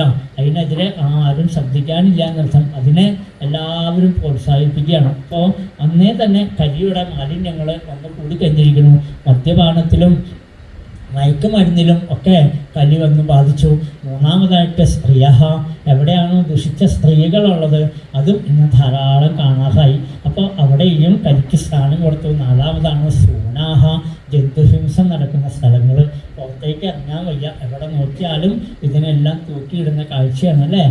പാവങ്ങളും മൃഗങ്ങളും മിണ്ടാപ്രാണികളെ ഒന്ന് തൂക്കിയിടുന്ന കാഴ്ചകൾ നമ്മുടെ ആൾക്കാരാണ് കൂടുതലും കഴിക്കാനും. അപ്പോൾ പിന്നെ പറയാനുമില്ലല്ലോ. അപ്പോൾ അത്രയും നമ്മുടെ മനസ്സ് അതുങ്ങൾ എത്ര വേദനിക്കുന്നുണ്ടോ, എത്രമാത്രം വേദന കൊടുത്തിട്ടാണോ ആ മൃഗങ്ങളെ കൊല്ലണത്, ആ വേദനയൊക്കെ കഴിക്കുന്നവരും അനുഭവിക്കേണ്ടതായിട്ട് വരും. എന്നിട്ട് അമ്പലത്തിൽ വന്ന് എന്ത് പ്രാർത്ഥിച്ചാലും ഭഗവാൻ കണ്ണടച്ചിരിക്കും. അതിനെ കൊന്ന് നിന്നിട്ടല്ലേ നീ ഇങ്ങോട്ട് വന്നത്, എന്നിട്ട് എന്തിനാ എൻ്റെ മുമ്പിലേക്ക് വന്നത് എന്ന് തോന്നും. കാരണം അതിൻ്റെ ഉള്ളിലും ഭഗവാൻ ഇരിക്കുന്നു അല്ലേ. സകല പ്രാണികളിൽ ഒരു പീഠ എറുമ്പിനും വരുത്തരുതെന്നുള്ളോരനുകമ്പയും സദാ കരുണാകര. ശ്രീനാരായണ ഗുരുദേവൻ എഴുതിയ കൃതിയാണ്. ഒരു ഉമ്പിന് പോലും ഞാൻ മുഖാന്തരം ഒരു പീഡ ഉണ്ടാവരുത് അദ്ദേഹം എഴുതി വെച്ചു. ഇത് വായിച്ചിട്ട് നമ്മൾ ചെയ്യണ പ്രവൃത്തി എന്താണെന്ന് വെച്ചാൽ മറ്റ് ജീവരാശികൾക്കെല്ലാം ദുഃഖം കൊടുക്കണില്ലേ. അപ്പോൾ അതെന്തുകൊണ്ടാണ്? കലിയുടെ ബാധയാണ്. കലി ബാധിക്കുമ്പോൾ നമുക്കതൊക്കെ തോന്നണു. അങ്ങനെ എല്ലാം അത് ഇന്ന ആൾക്കാരൊന്നുമില്ല, എല്ലാ തരത്തിലുള്ള ആൾക്കാരും ബ്രാഹ്മണരും കൂടെ കഴിച്ചു തുടങ്ങി. ഈ സാധനം ഇല്ലാണ്ട് പറ്റില്ല എന്നുള്ള അവസ്ഥയിലേക്ക് എത്തിക്കഴിഞ്ഞിരിക്കുന്നു. അപ്പോൾ അത്രമാത്രം അധപതിക്കാണ്. കലി അത്രയും ബാധിച്ചു കഴിഞ്ഞിരിക്കണു എല്ലാ സ്ഥലത്തും. അങ്ങനെ 4 സ്ഥാനങ്ങൾ കൊടുത്തപ്പോൾ കലി പറഞ്ഞു, രാജാവേ അത് പോരാ, ഒരു സ്ഥാനം കൂടി എനിക്ക് വേണം. അതേതാ? എവിടെയാണ് സമ്പത്തിരിക്കുന്നത് അവിടെ കൂടി വേണം എന്ന് പറഞ്ഞു. ഇപ്പം എന്താ എന്നറിയോ? ഗുരുവായൂരുമൊക്കെ നമ്മൾ കാണില്ലേ, എവിടെ സമ്പത്ത് വന്ന് കയറണോ അവിടെ എല്ലാം തോന്നിയാസം കാണിക്കാൻ നമ്മുടെ ആൾക്കാർ മുമ്പിൽ വന്ന് നിൽക്കണോ, എന്തും കാണിക്കാൻ മടിയില്ലാത്ത ഒരവസ്ഥ വന്നു കഴിഞ്ഞിരിക്കണു. എന്തുകൊണ്ടാണെന്നറിയോ? സമ്പത്ത് വരുന്നിടത്തും ആരുണ്ടാവും? അവിടെയും കലി ഉണ്ടാവും എന്നാണ്. രാജാവ് ആ കലിയെ വേണ്ട മാതിരി ഒതുക്കി എന്ന് വിചാരിച്ച് കൊട്ടാരത്തിൽ ചെന്നു. പിന്നാലെ വന്നു കലി, നിന്നെ ഞാൻ അങ്ങനെ വിടുന്നില്ല, എന്നെ ഒതുക്കാൻ നീ തീരുമാനിച്ചാൽ നിന്നെ ഒതുക്കണ കാര്യം ഞാൻ കിട്ടുമെന്നാണ്. കലി എന്ത് ചെയ്തു? അദ്ദേഹത്തിൻ്റെ മനസ്സിൽ കയറി. പെട്ടെന്ന് ഭഗവാനെ അന്വേഷിച്ച് നടക്കുന്ന ആ പരമഭാഗവതൻ, സാധന ചെയ്യുന്നവൻ, ഉപാസകൻ, അദ്ദേഹത്തിന് പെട്ടെന്ന് നായാട്ടിന് കൊണ്ടു തോന്നി. നായാട്ടെന്ന് പറഞ്ഞാൽ എന്താ? രാജാവിന് പറഞ്ഞിരിക്കുന്നതാണ് നായാട്ടും മൃഗയാവിനാദവും. നായാട്ടെന്ന് പറഞ്ഞാൽ നാട്ടിലേക്ക് ഇപ്പോൾ വന്നില്ലേ ക്രൂരമൃഗങ്ങളൊക്കെ കയറി വന്നില്ലേ, കാട്ടുജന്തുക്കൾ, ഇവരെയൊക്കെ നിയന്ത്രിക്കേണ്ടത് രാജാവിൻ്റെ ചുമതലയാണ്. ജനങ്ങൾക്ക് വേണ്ട സംരക്ഷണം കൊടുക്കണം. അതാണ് നായാട്ടെന്ന് പറഞ്ഞാൽ. മൃഗയാവിനോദം എന്ന് പറഞ്ഞാൽ അതും രാജാവിന് പറഞ്ഞിട്ടുണ്ടെങ്കിലും അത് പാപമാണ്. മറ്റു മൃഗങ്ങളെ അമ്പ് ചെയ്ത് കൊല്ലുമ്പോൾ ആ മൃഗങ്ങൾ പടഞ്ഞ് പടഞ്ഞ് മരിക്കണ കാണുമ്പോൾ അത് കാണാനൊരു രസം. നമ്മളിന്ന് ഓരോ കാര്യങ്ങൾക്കൊക്കെ പോകണില്ലേ, ഓരോ രസങ്ങൾ കാണാൻ പോകുന്നത് പോലെ തന്നെ ഇവിടെ മൃഗങ്ങൾ പടഞ്ഞ് അന്ന് അതൊന്നും ഇല്ലാത്തതുകൊണ്ട് മൃഗങ്ങൾ പടഞ്ഞ് മരിക്കണ കാണാനൊരിഷ്ടം. അങ്ങനെയും രാജാക്കന്മാർക്ക് 2 തരത്തിലുണ്ട്. ഇവിടെ നായാട്ടിനായിട്ടാണ് പോയതെന്നാണ് മനസ്സിലത് വെച്ചിട്ടുള്ളൂ. ഒരാളെ നായാടിന്ന് ഭാഗവതം പറഞ്ഞിട്ടില്ല. എന്നാൽ കൂടി മനസ്സിൽ എന്തുണ്ടായി? മൃഗങ്ങളെ കൊല്ലണമെന്ന് തോന്നിയില്ലേ, അത് തന്നെ ദോഷമാണെന്നാണ്. മറ്റൊരാളിൽ ദോഷം ആരോപിക്കണത് പോലും നമുക്ക് ദുഃഖം ഉണ്ടാക്കുന്നതാണ്. അപ്പം ഇതുകൊണ്ട് എന്തുണ്ടായെന്നറിയോ? ആ കാട്ടിൽ അലഞ്ഞിരുന്ന് നടക്കുമ്പോൾ പെട്ടെന്ന് അദ്ദേഹത്തിന് വിശപ്പും ദാഹമൊക്കെ വന്നു. അവിടെ നല്ല കൗശികി നദി ഒഴുകണു, ധാരാളം വെള്ളം കുടിക്കാം. കായ്കനികൾ ഇന്നത്തെ കാട് പോലെയല്ല, ധാരാളം കായ്കനികൾ കിട്ടും, അതൊക്കെ ഭക്ഷിക്കാം. ഇതൊന്നും അദ്ദേഹത്തിന് തോന്നിയില്ല. അവിടെയും ഭഗവാൻ നല്ലൊരു അനുഗ്രഹം കൊടുത്തു. അവിടെ ശമീകൻ എന്ന് പേരായിരിക്കുന്ന ഒരു ഋഷി തപസ് ചെയ്യുന്നു അത്ര. അദ്ദേഹത്തിൻ്റെ അടുത്ത് ചെന്നിട്ട് ചോദിച്ചു, ഇത്തിരി വെള്ളം തരുമോ, ഇത്തിരി ആഹാരം തരുമോ എന്ന് ചോദിച്ചു. അപ്പോൾ അദ്ദേഹം കേട്ടതേയില്ല, അദ്ദേഹം ബ്രഹ്മത്തിൽ ലയിച്ചിരിക്കാം. പെട്ടെന്ന് രാജാവിന് ദേഷ്യം വന്നു. ഞാൻ ആരാണ്? ഞാൻ ചക്രവർത്തിയല്ലേ, ഇയാൾ എൻ്റെ പ്രജയല്ലേ, എന്നെ കാണുമ്പോൾ എതിരേറ്റ് ഇരുത്തി വേണ്ടതായിരിക്കുന്ന ആഹാരം ഒക്കെ തരേണ്ടതല്ലേ, എന്നെ പരിചരിക്കേണ്ട ആളല്ലേ, എന്നിട്ട് അയാൾ കണ്ണടച്ചിരിക്കണമല്ലേ. ദേഷ്യം വന്നതാണ്. ഇതാണ് കലിയുടെ പ്രത്യേകത. നമ്മൾ ചെന്ന സ്ഥാനം ഏതാണെന്ന് മനസ്സിലാക്കണ്ടേ. അമ്പലത്തിലൊക്കെ കണ്ടുകൂടെ അടിപിടി ബഹള കോലാഹലങ്ങളൊക്കെ. എന്താണ് ക്ഷേത്രം എന്ന് അറിയണില്ല എന്നാണ് നമ്മുടെ ആളുകൾക്ക്. ആ ക്ഷേത്രത്തിൻ്റെ മഹിമ നമുക്ക് അറിയില്ലാതെ കണ്ടാകുമ്പോൾ ഇതിനകത്തേക്ക് വരുമ്പോൾ അടിപിടി കോലാഹലങ്ങൾ, തമ്മിത്തല്ല്, മദ്യപാനം ഇല്ലാത്തതൊന്നുമില്ല എന്നർത്ഥം. എന്താ ഓരോ അമ്പലത്തിൽ നടക്കുന്ന കോലാഹലങ്ങൾ നമ്മൾ കണ്ടല്ലോ ഓരോ ദിവസം ന്യൂസിൽ. അപ്പോൾ ഇതൊക്കെ ഉണ്ടാവണം എന്തുകൊണ്ടാണെന്നറിയോ? ആ ക്ഷേത്രത്തിൻ്റെ മഹിമ എന്താണെന്നറിയില്ല. സജ്ജനങ്ങളുടെ അടുത്ത് ചെന്നാലോ അവിടെയും ആശ്രമത്തിലും തമ്മിത്തല്ലാണ്. മിക്ക ആശ്രമങ്ങളിലും ഇത് തന്നെയാണ് അവസ്ഥ. അങ്ങോട്ടും ഇങ്ങോട്ടും തമ്മിത്തല്ലാണ്. ഇന്ന് ഓരോരുത്തരും പറയണു എന്തുകൊണ്ടാണ് ഇതൊക്കെ വരണമെന്ന് വെച്ചാൽ കലി ബാധിച്ചിട്ടാണ്. അവരുടെ ഒന്നും കുറ്റമല്ല, അവർ വേണമെന്ന് വിചാരിച്ചിട്ട് ഇരിക്കുന്നതാണെങ്കിലും ഈശ്വരഭജനം ചെയ്തിരിക്കുകയാണെങ്കിലും കലിയുടെ ബാധ കൊണ്ട് താനാണോ കേമൻ തന്നെയല്ല ആദരിക്കേണ്ടതെന്ന് ചിന്ത വന്നു. വേഗം അദ്ദേഹം എന്ത് ചെയ്തു, അവിടെ ഒരു പാമ്പിൻ്റെ ജഡം കിടക്കണ്ടായിരുന്നു അത്ര, കൈകൊണ്ട് എടുക്കാൻ കൊള്ളില്ല, അത്രയും അണിഞ്ഞിരിക്കണം. അദ്ദേഹം വില്ലുകൊണ്ട് അതിനെ കോരിയെടുത്ത് ഈ ശമീകൻ്റെ കഴുത്തിലൊരു ഹാരാർപ്പണം നടത്തി. എന്തെങ്കിലും ഗുണമുണ്ടോ, എന്തെങ്കിലും തെറ്റ് അദ്ദേഹം ചെയ്തോ? അദ്ദേഹം രാജാവ് വന്നതുപോലും അറിഞ്ഞില്ലെങ്കിലും തനിക്കൊരു ദ്രോഹം ചെയ്തില്ലെങ്കിലും ഇരിക്കട്ടെ അയാൾക്കൊരു പണി എന്നുള്ള മട്ടിൽ കൊടുത്തിട്ട് കൊട്ടാരത്തിൽ എത്തിക്കഴിഞ്ഞപ്പോഴേക്കും ആ കലിക്ക് സന്തോഷമായി. കലി പറഞ്ഞു, എന്നെക്കൊണ്ട് ഇത്രയെങ്കിലും ഞാൻ ചെയ്യിക്കണ്ടേ എന്നുള്ള മട്ടിലാണ്. കലി ഇറങ്ങിപ്പോയപ്പോഴാണ് അദ്ദേഹത്തിന് തൻ്റെ മനോമാലിന്യം കൊണ്ടല്ലേ ഒരു മഹാത്മാവിനെ ഞാൻ നിന്ദിക്കേണ്ടായത്, പശ്ചാത്താപം കൊണ്ട് കണ്ണ് നിറഞ്ഞൊഴുകി. ഇതിനുള്ള ശിക്ഷ ഭഗവാൻ തന്നില്ലെങ്കിൽ ഭഗവാൻ എന്നിൽ പ്രസാദിച്ചില്ല എന്ന് വിചാരിക്കുന്നു പറഞ്ഞുകൊണ്ട് അദ്ദേഹം കരഞ്ഞുകൊണ്ട് അങ്ങനെ ഇരിക്കുമ്പോഴേക്കും ആ മുനികുമാരൻ വന്ന് നോക്കുമ്പോൾ അച്ഛൻ്റെ കഴുത്തിൽ കിടക്കുന്ന ഹാരാർപ്പണം കണ്ട് ദേഷ്യം വന്നു. അതെടുത്ത് കളഞ്ഞ് കൗശികി നദിയിൽ പോയി കാലുമുഖം കഴുകി ആചമിച്ചുകൊണ്ട് അദ്ദേഹം ഒരല്പം വെള്ളം എടുത്തിട്ട് പറഞ്ഞു, ഈ മര്യാദ കെട്ട പ്രവൃത്തി ആരാണ് ചെയ്തത്? ആളെ ഇന്നേക്ക് 7-ാം ദിവസം തട്ടകൻ ദാഹനിക്കട്ടെ എന്ന് പറഞ്ഞ് ഒരു ശാപം കൊണ്ട് കൊടുക്കുന്നതാണ്. ഇതങ്ങോട്ട് കേട്ടപ്പോഴേക്കും ശമീകൻ കണ്ണു വന്നു. ഉണ്ണി ചെയ്യാൻ പാടില്ലാത്തതാണ്. കാരണം അത് മഹാരാജാവാണെന്ന് മാത്രമല്ല കൃഷ്ണഭക്തനാണ്, ഭഗവാനെ അന്വേഷിച്ച് നടക്കുന്നതാണ്. ഒരു സന്ദർഭത്തിൽ അദ്ദേഹത്തിനും മനസ്സൊന്ന് പതറിപ്പോയി, അത്രേ ഉള്ളൂ. അതിന് ഇത്ര കടുത്ത ശിക്ഷ ചെയ്യാനുണ്ടോ? അതുകൊണ്ട് വേഗം അദ്ദേഹത്തിനെ വിവരം അറിയിക്കുമെന്നാണ്. ഇത് അതിനോടുകൂടി ആ ഉണ്ണി എന്ത് ചെയ്തു, വേഗം വന്ന് പറഞ്ഞു, മഹാരാജാവേ അങ്ങേക്ക് 7 ദിവസമേ ആയുസുള്ളൂ കേട്ടോ എന്ന് പറഞ്ഞു. നമ്മളോട് ഇങ്ങനെ പറയണം അല്ലേ, 7 ദിവസമേ ആയുസുള്ളൂ എന്ന് പറഞ്ഞാൽ നമ്മളെന്തായിരിക്കും അവരുടെ ആയുസ്സിന് തീരുമാനം ഉണ്ടാക്കും. നമ്മൾ ഇത് നേരെ തിരിച്ചാണ്. എന്തെന്നില്ലാണ്ട് സന്തോഷിച്ച് അത്ര അദ്ദേഹം എനിക്ക് 7 ദിവസം ഉണ്ടല്ലോ എന്ന് ഉറപ്പായി. നമുക്കങ്ങനെ വല്ലതും ഗ്യാരണ്ടി ഉണ്ടോ? ആരെങ്കിലും ഒപ്പിട്ട് വന്നിട്ടുണ്ടോ? 7 ദിവസം 70 വയസ്സായ ഒരാൾക്ക് തോന്നുന്നത് എന്താണെന്നറിയോ, ഞാൻ സപ്തതിയൊക്കെ ആഘോഷിച്ചു, ഇനി ഒരു സപ്തതിയും കൂടെ നടത്തണമെന്നാണ് എനിക്ക് മോഹം എന്നാണ്. ഇനി 70 വയസ്സ് കൂടി ഇരിക്കണമെന്ന് മോഹം അല്ലേ. 70 പോയിട്ട് 7 ദിവസം 7 മിനിറ്റ് ഉണ്ടോ എന്ന് നമുക്കറിയില്ല. എന്നിട്ട് നമ്മുടെ ഭാവം എന്താണ്, ഇനി ഞാൻ കുറേ കാലം ജീവിച്ചിരിക്കുന്നുള്ള ചിന്തയില്ലേ. മഹാരാജാവിന് സന്തോഷമായി. 7 ദിവസം ഉണ്ട് ഞങ്ങൾ കണ്ടപ്പോൾ ഭാര്യയും മക്കളെയൊക്കെ വിളിച്ചിട്ട് ആധാരമൊന്നും ഏൽപ്പിക്കാനൊന്നല്ല പോയത്. പിന്നെയോ എല്ലാം വലിച്ചെറിഞ്ഞു. ആ നിമിഷം കൊണ്ട് തന്നെ ഏതൊരു കണ്ണനെ കാണാനാണോ താൻ ഇത്ര കാലം സഞ്ചരിച്ചത് മുഴുവനും, ആ കണ്ണനെ കാണാൻ 7 ദിവസം എനിക്കുള്ളൂ, അല്പം പോലും സമയമില്ല എന്ന് അദ്ദേഹം തീരുമാനിച്ചു. നമുക്കാണെങ്കിൽ ഇനിയും സമയമുണ്ട്. 2025 കഴിഞ്ഞാൽ ഇനി 2026 സപ്താഹം ഉണ്ടാച്ചാൽ അപ്പം കേൾക്കാം. ഇന്ന് കേൾക്കാൻ പറ്റില്ല, അന്ന് കേൾക്കാം വിചാരിക്കും നമ്മൾ. അത് കഴിഞ്ഞാൽ അടുത്ത ഇന്നത്തെ കൊല്ലം ഉണ്ടാവില്ല, എല്ലാ കൊല്ലം ഉണ്ടല്ലോ, എല്ലാ കൊല്ലവും ഇരുന്ന് കേൾക്കാമെന്നാണ്.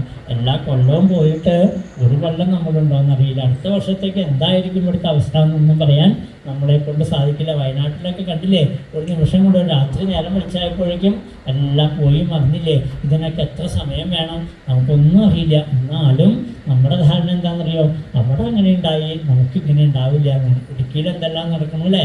അപ്പോൾ ഇതൊക്കെ നടക്കുമ്പോഴും നമ്മളറിയാത്ത എന്തെല്ലാം നമ്മുടെ ഈ കൊച്ചു കേരളത്തിലേ നടക്കുന്നു. എന്നിട്ടും നമ്മളിതൊന്നും ഇതൊക്കെ ടി വിയിൽ കണ്ട് നമ്മളിങ്ങനെ കപ്പലിൻ്റെ കുറിച്ചിരിക്കുകയാണ്. അതൊക്കെ അവിടെ നടന്നു, നമുക്കിങ്ങനെയൊന്നുമില്ല, നമ്മൾ സുരക്ഷിതരാണെന്ന് വിചാരിക്കുന്നു. ആ പ്രളയം വന്നപ്പോൾ നമ്മൾ കണ്ടില്ലേ ആരൊക്കെ സുരക്ഷിതമായി എന്നൊക്കെ നമ്മൾ കണ്ടതല്ലേ. എന്തുമാത്രം നമ്മളൊക്കെ കഷ്ടപ്പെട്ടു. അപ്പോൾ എപ്പോൾ വേണമെങ്കിലും ഇതെല്ലാം നമ്മളെ തേടി വരാം. പ്രകൃതി ദുരന്തങ്ങളായിട്ടും പല തരത്തിൽ ഈ ഭൂമിയിൽ നിന്ന് നമ്മൾ മാഞ്ഞു പോകും. അതിന് മുമ്പായിട്ട് എന്ത് വേണം, കൃത്യസമയം ഈശ്വരനെ ഭജിക്കണം. അദ്ദേഹം എല്ലാം വിട്ട് കൃഷ്ണാങ്കി സേവാമധിമന്യമാനാമുപാവിശൽ പ്രായമമർത്യനദ്യാം അദ്യമേ ഭഗവാൻ കൃഷ്ണപ്രീതഃ. ഭഗവാൻ എന്നിൽ പ്രസാദിക്കണേ എന്നുള്ള മട്ടിൽ കൃഷ്ണ ത്വാമഹം ശരണം ഗതാ. ഊണും ഉറക്കവും എല്ലാം ഉപേക്ഷിച്ചുകൊണ്ട് മരണത്തിനെ പ്രതീക്ഷിച്ചുകൊണ്ട് അദ്ദേഹം ഗംഗാതീരത്ത് കിഴക്കോട്ട് തലയായിട്ട് ദർഭപ്പുല്ല് പിടിച്ച് ദർഭപീഠത്തിൽ ഗംഗയിലേക്ക് നോക്കി വടക്കോട്ട് നോക്കിയിരുന്നു. ആയിരക്കണക്കിന് ഋഷിമാർ അവിടെ വന്നു. അവരെല്ലാം പറഞ്ഞു, അങ്ങ് വിഷമിക്കേണ്ട, മരണാസന്നനായിട്ടുള്ള ഒരാൾ എന്താണ് അനുഷ്ഠിക്കേണ്ടതെന്ന് ചോദിക്കുമ്പോൾ അവർ പറഞ്ഞു, വ്രതങ്ങളോ പൂജകളോ ഹോമങ്ങളോ യാഗങ്ങളോ എന്ത് വേണമെങ്കിലും അങ്ങേക്ക് നടത്തി തരാമെന്ന് പറഞ്ഞു. അദ്ദേഹം പറഞ്ഞു, എനിക്കിതൊന്നും വേണ്ട, എനിക്കിന്നുള്ള 7 ദിവസം ദശത്വലം ഗായത വിഷ്ണുഗാഥ, ഭഗവാന്റെ കഥകൾ പറഞ്ഞു തരുമോ? അവർക്കതിനൊന്നും സാധിക്കില്ല. അവരെല്ലാം പറഞ്ഞു, ഞങ്ങൾ നാമം ജപിക്കാമെന്ന് പറഞ്ഞ് എല്ലാവരും കൂടി ചുറ്റിയിരുന്ന് അങ്ങനെ നാമം ജപിക്കുമ്പോഴേക്കും കർത്താഭവൽ ഭഗവാൻ വ്യാസപുത്രഃ യഥസ്യാഗാമടമാനോനപേക്ഷഃ അലക്ഷ്യലിംഗോ നിത്യലാപുതുഷ്ടോ കുതശ്ച ബാലൈ അവധൂതവേഷഃ.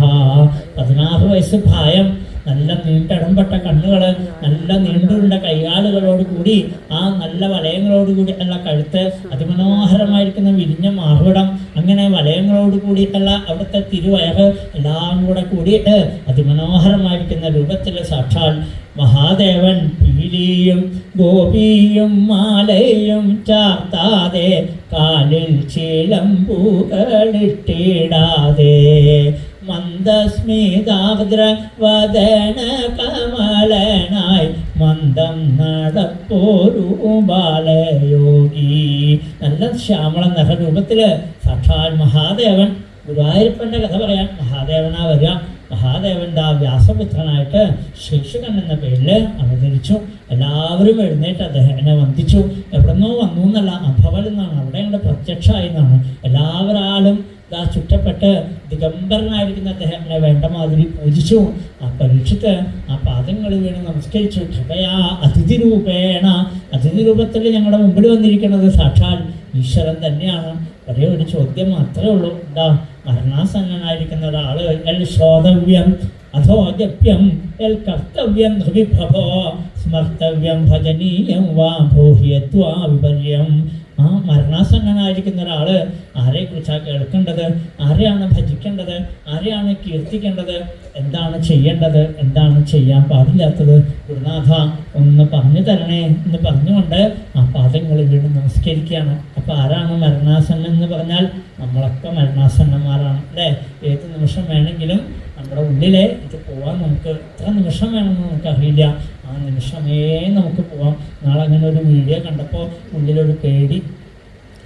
എല്ലാവരും കൂടി കൂട്ടുകാരോടൊപ്പം ഇരുന്ന് കടയിൽ വന്നിരുന്ന ആഹാരം ഓർഡർ ചെയ്ത് അങ്ങിരിക്കുകയാണ്. അത്ര ഇയാളിങ്ങനെ മൊബൈലൊക്കെ തോണ്ടിക്കൊണ്ടിരിക്കുക, സാധനം വരണമല്ലോ, മസാല ദോശ ഏതാണ്ട് പറഞ്ഞിട്ട് അത് വരുന്നവരിങ്ങനെ തോണ്ടിക്കൊണ്ടിരിക്കുമ്പോഴേക്കും പെട്ടെന്ന് മറിഞ്ഞു വീഴും. അത് കൊണ്ടുവരുമ്പോഴേക്കും ഇയാൾ മറിഞ്ഞു വീഴുന്നതാണ്. എത്ര സമയം ഉണ്ടായാലും 5 മിനിറ്റ് പോലും. അപ്പോഴത്തേക്കും മറിഞ്ഞു വീണു. വേഗം എടുത്തുകൊണ്ട് പോകണമെന്നൊക്കെ അപ്പോഴേ ആൾ പോയി കഴിഞ്ഞിരിക്കുന്നതാണ്. എത്ര നിമിഷം വേണം ഇതൊക്കെ എന്ന് ചോദിച്ചാൽ ഒരു നിമിഷം കൊണ്ട് സകലതും തീരും. നമ്മുടെ ധാരണ ഇത് കുറേ കാലം ജീവിച്ചിരിക്കുന്നതാണ്. അതുകൊണ്ടാണ് എപ്പോഴും നമ്മുടെ ഉള്ളിൽ ഏത് ചിന്ത ഉണ്ടാവണം, ആയുസ് എപ്പോൾ വേണമെങ്കിലും തീരാണ്. അതിന് മുമ്പായിട്ട് നമ്മളെന്താ വേണ്ടെന്നറിയോ, ഈ മായാസമുദ്രത്തിൽ നിന്നൊന്ന് കരകയറണം. അതിന് മായാധിപനായിരിക്കുന്ന ഗുരുവായൂരപ്പനെ ആശ്രയിക്കുക തന്നെ വേണം. പരീക്ഷത്തിൻ്റെ ചോദ്യം കേട്ടപ്പോൾ സന്തോഷമായി. വേഗം ശ്രീശബ്രഹ്മർഷി വരൂ, എൻ്റെ കൂടെ ഭഗവാനാകുന്ന ഭാഗവതമാക്കുന്ന മഹാസമുദ്രത്തിലേക്ക് നമുക്ക് മൂടിയിട്ട് പോകാം. അപ്പം നമുക്ക് കാണാം കണ്ണനെ. ഭാഗവതം കണ്ണനെ കാണിച്ചു തരുന്ന പുണ്യഗ്രന്ഥമാണ്. ഒന്നോടും എൻ്റെ കൂടെ. കൃഷ്ണൻ വേറെ എവിടെയല്ല, എൻ്റെ ഹൃദയത്തിൽ തന്നെ ഇരിക്കേണ്ടതെന്ന് ഞാൻ കാണിച്ചു തരാം. ഏഴാഹസുണ്ടല്ലോ പാഴാകാ നിൻ ജന്മം, ആ പാഴാകാ നിൻ ജന്മം ഞാനുള്ളപ്പോൾ. ഏഴാഹസുണ്ടല്ലോ ഖേദിച്ചിടേണ്ട നിൻ പാഴാകാ നിൻ ജന്മം ഞാനുള്ളപ്പോൾ. 7 ദിവസം നിൽക്കണ്ടല്ലോ, അതുകൊണ്ട് നീ വിഷമിക്കണ്ട. ഞാനുള്ളത് കൊണ്ട് ഞാൻ നിന്നെ കൊണ്ടുപോവാം ആ സച്ചിദാനന്ദ സമുദ്രത്തിലേക്ക് എന്ന് പറഞ്ഞുകൊണ്ട് ഭാഗവതത്തിലേക്ക് വിളിച്ചു കൊണ്ടുപോവാണ്. ആ ഭാഗവതത്തിലെ ഇനിതാ വരാഹാവതാരാണ് അടുത്ത അധ്യായത്തിൽ വായിക്കുന്നത്. ഇത് വായിച്ച് നമുക്കിപ്പോൾ ഇവിടെ നിർത്താം. എന്നിട്ട് നമുക്ക് നാളെ പറ്റുന്നതുപോലെയൊക്കെ പറഞ്ഞു പോവാം. അത്രയും എത്ര പറഞ്ഞാലും കേട്ടാലും മതി വരാത്തതാണ് ഭാഗവതം. പറ്റുന്നതുപോലെ എല്ലാം നമുക്ക് അനുസ്മരിച്ച് പോകണമെന്നാണ് മോഹം. എന്തൊക്കെയാണ് ഭഗവാൻ തോന്നിക്കണേന്ന് അറിയില്ല. തോന്നിക്കുന്നത് പോലെയൊക്കെ നമുക്ക് പറയാം. എല്ലാവരും ഇതേപോലെ ശ്രദ്ധയോടെ ഇരുന്നാൽ മാത്രം മതി. അപ്പം നമുക്ക് പറ്റുന്നതോടെ ഇത്രയും നന്നായിട്ട് ഇരിക്കേണ്ടല്ലോ എല്ലാവരും. ഇപ്പോൾ കാണുമ്പോൾ വലിയ അനുഭവം തോന്നും. വലിയ അനുഭവം എന്ന് പറഞ്ഞാൽ വളരെ മനസ്സിന് സന്തോഷം തോന്നുന്നുണ്ട്. എത്ര വയ്യെങ്കിലും ഇപ്പോൾ ആദ്യമായിട്ട് കേൾക്കുക എന്നുള്ള ചിന്ത പോലും തോന്നുന്നില്ല. അനവധി കേട്ടതുപോലെയാണ് എല്ലാവരും ശ്രദ്ധയോട് കൂടി ഇരിക്കണം. ആ ചൂടത്തും കൂടെ എങ്ങനെ ഇരിക്കണം കണ്ടപ്പോൾ അതുകൊണ്ട് അത്രയൊക്കെ വിസ്തരിച്ച് പറഞ്ഞതല്ല. സോ അത് വലിയൊരു ഭാഗ്യമാണ് കേട്ടോ. ഇങ്ങനെ ഇരിക്കാൻ സാധിക്കുന്നത് ആ ശ്രദ്ധ തന്നത് വേറെ അതുമല്ല കേട്ടോ. ഈ ശൈലവത്തിരിക്കുന്ന ഗുരുവായൂരപ്പൻ്റെ അത്രയും അനുഗ്രഹമാണ്. അനുഗ്രഹം ഇല്ലെങ്കിൽ ഇതേപോലെ ഒന്നും ഇരിക്കണം കാണാറില്ല. അപ്പോൾ എത്ര വർഷം നടന്നാൽ കൂടി അവർ മൊബൈലൊക്കെ തോണ്ടി അങ്ങനെ ഇരിക്കുക, വായം പൊടിച്ചിരുന്ന് ഉറങ്ങുക, അതിനൊക്കെ വളരെയായിട്ടാണ് ഇപ്പോൾ ഇവിടെ ഇങ്ങനെ കാണുന്നത്. ഇതൊരു പരമാത്ഭുതമാണ്. ഭഗവാന്റെ കൂടെ വിശേഷപ്പെട്ട അനുഗ്രഹം നമുക്കുണ്ട്. ഇപ്പോൾ ആ വരാഹാവതാരം വായിച്ച് നമുക്ക് ഇപ്പോൾ ഇവിടെ നിർത്തിയിട്ട് നമുക്ക് നാളെ 4 മണിക്ക് ആരംഭിക്കാം.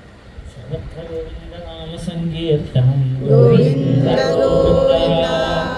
ത്രയോദശോധ്യായ ശ്രീശുകവാച നിശമ്യവാചം വതതോ മുനേഃ പുണ്യതമാം നൃപ ഭൂയ പപ്രച്ഛകൗരവ്യോ വാസുദേവകഥാനൃത വിദുരവാച സവൈസ്വായം ഭവ സമ്രാട് പ്രിയപുത്ര സ്വയം ഭവ പ്രതിലഭ്യ പ്രിയാം പത്നീം കിം ചകാര തതോ മുനെ ചരിതം തസ്യ രാജർഷയരാതിരാജസ്യ സത്തമാ ബ്രൂഹി മേ ശ്രദ്ധധാനായ വിശ്വക്സേനാശ്രയോ ഹ്യസൗ ശ്രുതസ്യ പുംസാം സുചിരശ്രമസ്യ നന്വഞ്ജസാ സൂരിഭിരീഡിതോർത്ഥ യത്തൽ ഗുണാനുശ്രവണം മുകുന്ദപാദാരവിന്ദഹൃദയേഷു യേഷാം ശ്രീശുകവാച ഇതി ബ്രുവാണം വിദുരം വിനീതം സഹസ്രശീർഷ്ണശ്ചരണോപധാനം പ്രഹൃഷ്ടരോമാ ഭഗവത്കഥായാം പ്രണീയമാനോ മുനിരഭ്യചഷ്ടാമിത്രയ വാച യഥാ സ്വഭാര്യയാ സാഗം ജാതസ്വയം ഭുവോ മനൂപ്രാഞ്ജലി പ്രണതശ്ചേദം വേദഗർഭം അഭാഷത ത്വമേക സർവഭൂതാനാം ജന്മകൃൽ വൃത്തിദഃ പിതാഥാപിന പ്രജാനാം തേ ശുശ്രൂഷാകേന വാ ഭവേത് തദ്വിദേഹി നമസ്തുഭ്യം നമസ്വിഡ്യ ആത്മശക്തിഷു യൽകൃത്വേഹ യശോ വിശ്വഗമുത്ര ച ഭവേത് ഗതി ബ്രഹ്മോവാച